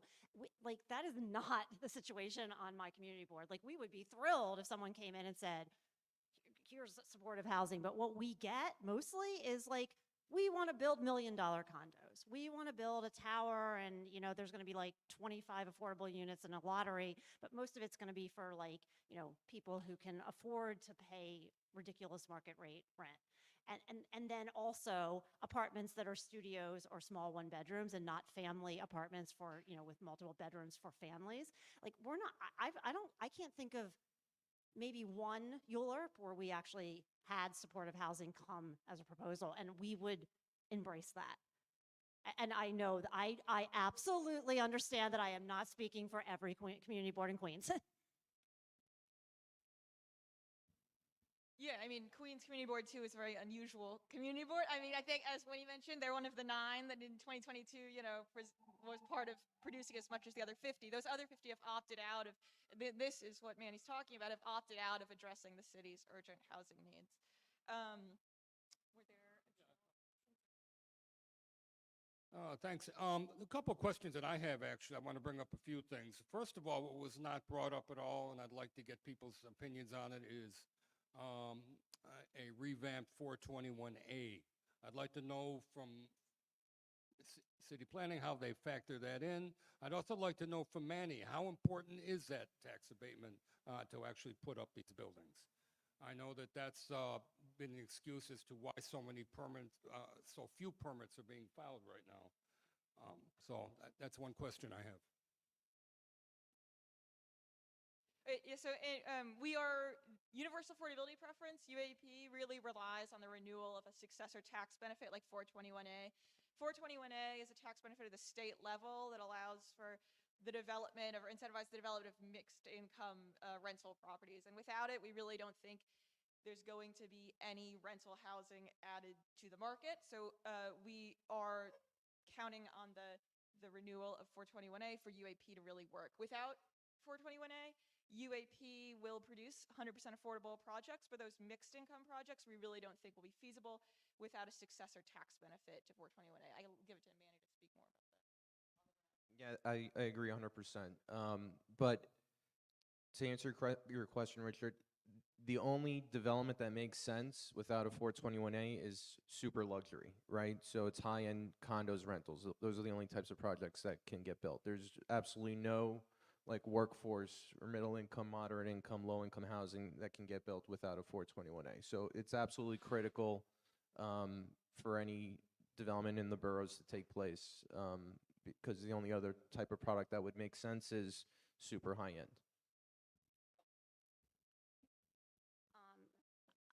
I'm not a fan of 421A. I don't think that's a surprise to anyone, but I do understand that if we're going to get anything done, we are going to have some kind of subsidy. But I will say, and I'll speak for the Invest in Our New York coalition that I'm part of, is that there cannot be an incentive unless there is good cause eviction. We will not support it. There cannot be protections for tenants if there's going to be an incentive to build. Both things have to come at the same time, and that will be the pressure we'll be putting on the state legislature. No incentive if you don't protect tenants with good cause. And I'll just add, and I am not an expert on this, so I just caveat with that, but the Social Housing Authority bill that has been proposed is a counter to 421A. And I can't give you all the details of why, other than the obvious sort of top line, which is it would basically allow the state to create a housing authority that had the flexibility to find very different creative ways of funding things. So CLTs, land banks, like there's a whole, it's a purposely non-prescriptive way that just opens a door for a housing authority to be creative with the money to be able to fund affordable housing. So rather than being stuck with 421A, it would basically be a community-led, localized way of letting the state money kind of be dispersed. But I can't talk more about that because I have not studied it yet enough. But I think possibly if you looked into it, you might find that you can accomplish the things you're trying to do through a social housing authority rather than a 421A program. And it might actually, make it so that it bridge like both of our needs in a way that 421A wouldn't have done. So I'm just encouraging you to look it up more.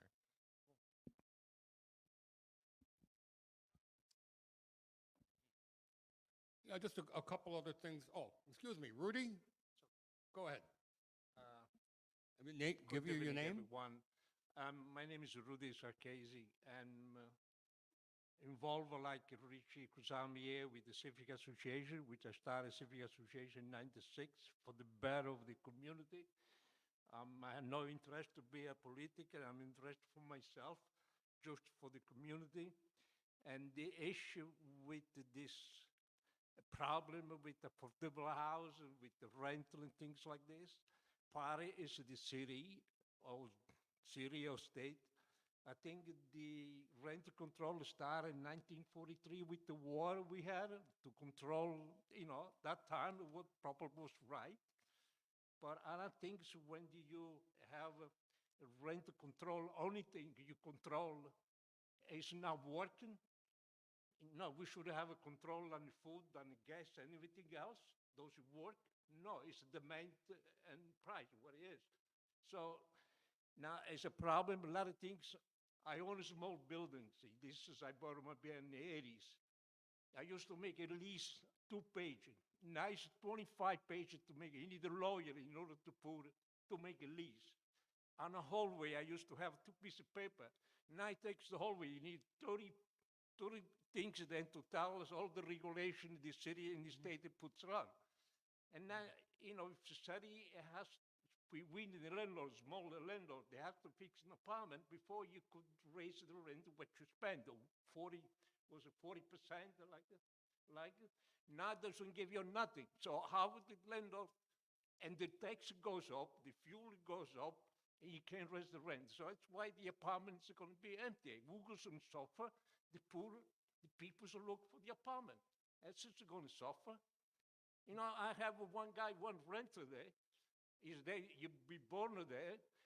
You vandalized the building, and we have a camera there. You broken twice. You know, he's been arrested, goes to court. Next day he's out, so he does more. And he's not paying the rent for 2 years. That's what the city is for. You know, it could be the city council, I don't know what it is, or the mayor, who is the mayor. That's what the problem is. The people who is governing the state. You know, the crime. Look at the crime, what we have. What is the fault? It's the tenant, it's the landlord, it's the politician. What it is today. We have a big problem with the city, with the state, probably government too. So, you know, that's what we got to realize. It's not the fault of the landlord. So we try to be. Thank you. Thank you, Rudy. Okay. A couple comments I'd like to make that I think is interesting. Number one, it's interesting when you said talking about you know, increasing the monies that we pay for NYCHA and for public housing. But I think if we're going to do that, we also need to make, and my apologies to DCP, but we actually have to make the city agencies, all of them, more efficient, more transparent, less corruptible. I would say that probably if they were run efficiently, it'd be the same as a 25% rent increase, minimum, you know, or I mean, 25% tax increase, excuse me. So I think this is something that needs to be addressed. Even what you talked about, the 5,000 NYCHA apartments, in the article today in the city, they actually said that there was an agency within NYCHA that they created to expedite renting these apartments. And it's actually had the opposite effect because it just created more bureaucracy. So this is just an insidious problem that we always run into. That has to be dealt with. That's just as important as increasing taxes on the rich or whoever. You know, it's very important. And then also one other thing, you know, I've had a few years on this earth, and I know that back in when I was growing up, when we rented an apartment, the landlord was not responsible to fix anything except for the major utilities. We fixed everything. The tenants did. And I was reading somewhere when the concept changed where the landlords became so responsible for all the interior work and for all the, you know, basically all the work within the building, put in a new floor, new appliances, whatever, that's when rents started to skyrocket. So what about creating a new pathway for rent when in fact the tenant is responsible for his new appliance, put the new floor in, all these things I used to do when we used to rent an apartment? Just the landlord is providing the major utilities and the building itself, and he's responsible for that. You know how much you could reduce rents? I don't know. This is the way it used to be. And it changed, I think, maybe in the 70s or 80s, okay? But this is something to think about. Sometimes things that were done a certain way years ago, it may create a pathway forward. You don't know. And then one other thing that was interesting, Memo, when you talked about with the CLT, with the fact that if you get the house itself, you can't profit from the sale of that house. That's actually part of MIH right now with the condominiums. That's the way the process worked. If you purchase a condominium that's under MIH, you cannot sell it for a profit. It's the same situation. That actually exists now. And I just recently found out because, frankly, a lot of condos, very few of them are actually run through the MIH program. But this is something that's actually happening down here. They're proposing where Ricardo's used to be. They're putting a new project in there, and they want to do condos under MIH. If you purchase one of those affordable apartments, you're not allowed to make a certain profit if you turn it over, you know? And that's part of this. So that already exists. Again, I don't think it's been used much, but, but it does exist. And this is the first project, frankly, we've seen in 20 years that's under this, is this new project that's going up. But it was interesting, so. Hmm? Yeah. Yeah. This is this is the same thing. They're limiting the equity. It's the same thing. It's like the CLTs, and it's even, so it's something you may want to look into and see what the history of that is. I don't know. You could reach out to HPD and find out, what's going on, but I think that's something to think about. And what else did I have here? Well, I think that's the main things right now. It's getting late. It's been a great informational session. Does anybody else have anything else they want to say? Any other questions? Because right now it's, what time is it now?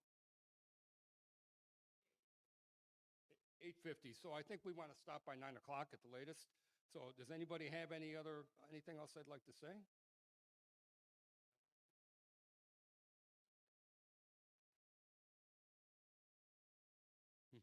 How about Vic? Oh, go ahead, right there. Use the mic. Introduce yourself. Hi, everyone. My name is Pamela Herrera. I used to be a tenant organizer here in Western Queens. And I like your idea about how you used to have to invest in your own unit as a tenant. However, you don't have any equity in that and you don't own it. You could if you don't need a repair, and sometimes repairs are very costly. And that's why if you're a landlord, you take on that responsibility and why you have insurance for these things. So that was just my comment for having to invest in a unit that you don't own in the city. And I think that a lot of people in New York want to be able to own their own homes. And I think it's very difficult right now. And I think that's what we're striving to work on with the CLT. So deeply affordable.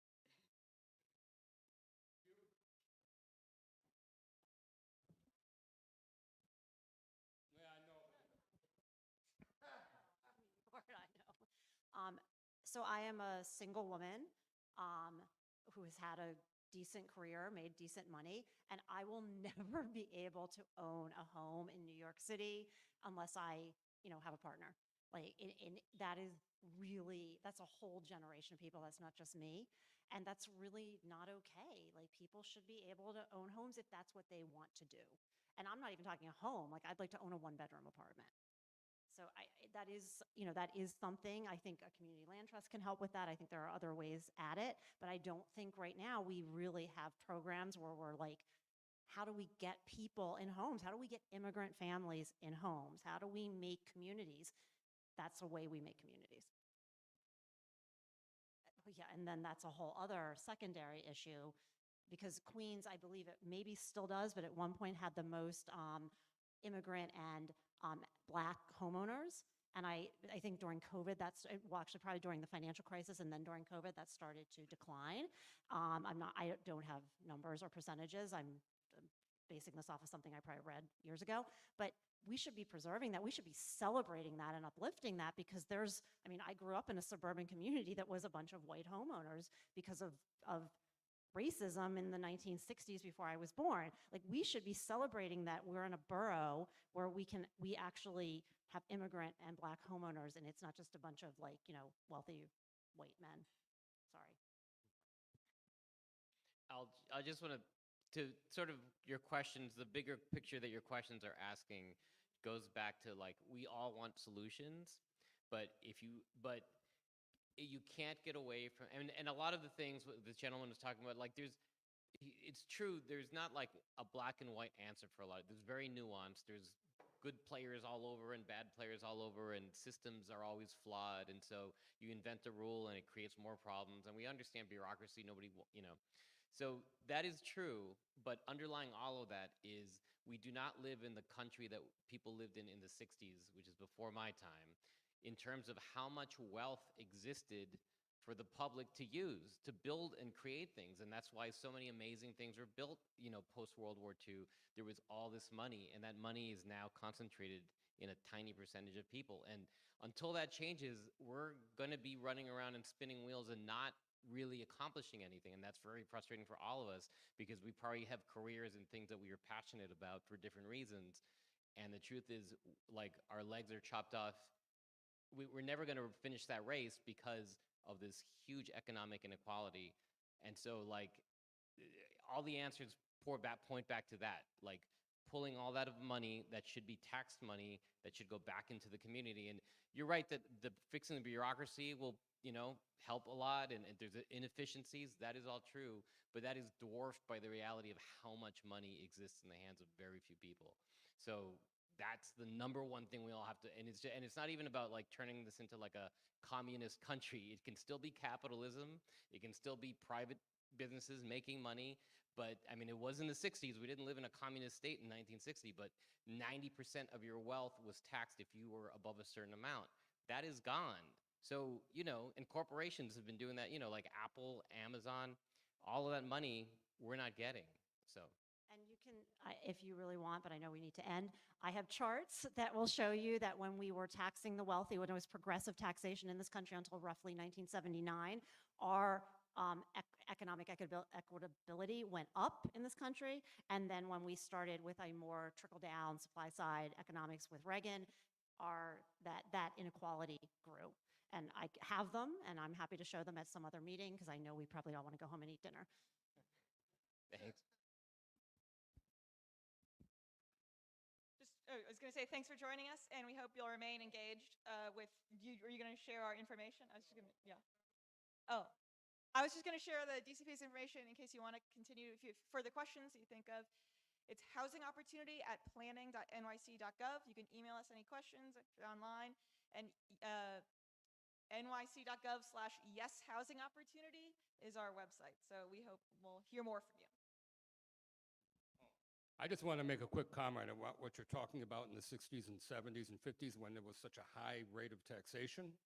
And actually, the actual taxes that were paid were quite a bit lower than that. However, what the state was able to do was direct those funds in areas that they thought would be conducive. In other words, let's say to R&D if you were in a corporation, or to employee benefits, or to this or that. In other words, yeah, they were taxed at 90%, but that's not what the effective rate was.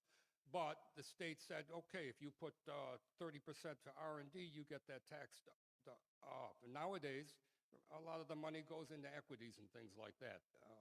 So I do think that there were some good things the way it used to be back in the day. And that being said, I would like everybody to reintroduce themselves and give their contact information. And we thank everybody for being here. But again, I'm Richard Kazami from Old Astoria Neighborhood Association, www.oana-ny.org. I'd like to also thank Chris Cyprian, who handles a lot of our videos. He's back there. Chris, particularly our TikTok. And then Victor Prado with Queens Economic Development Corporation, and also our technician, volunteer technician, and Neil Herden, who runs the Friends of Whitey Ford Field, who we're the fiscal sponsors for them. And let's go down the line. Thanks, y'all. Again, my name is Tasfia Naeem from the Five Borough Institute. We're a brand new nonprofit, so would appreciate your support. Subscribe to our newsletter, follow us on socials.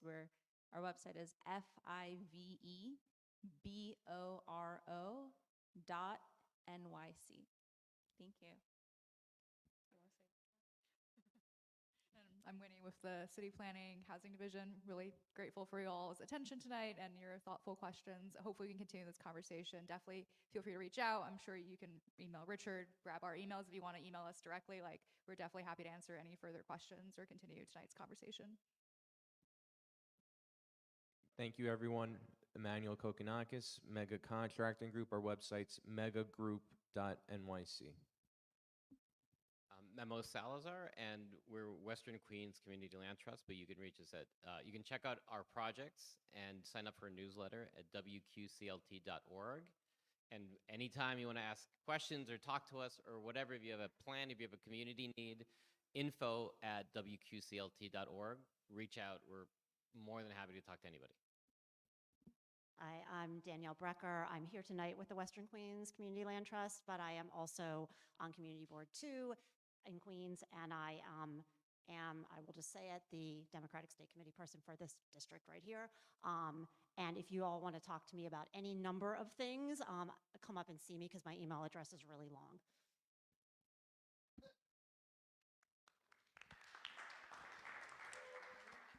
Oh, before I go, also, I wanted to thank Mark Goldberg for taking photos. Mark, thanks. He's at every public event in Astoria, and he basically, he takes photos and gives a record of it for everybody. Thank you. So I'm going to self-promote and whatever. Actually, it has nothing to do with this photography. Is I need people who live directly next to an elevated train. Anybody knows that you live right next? But I need that hero shot of him.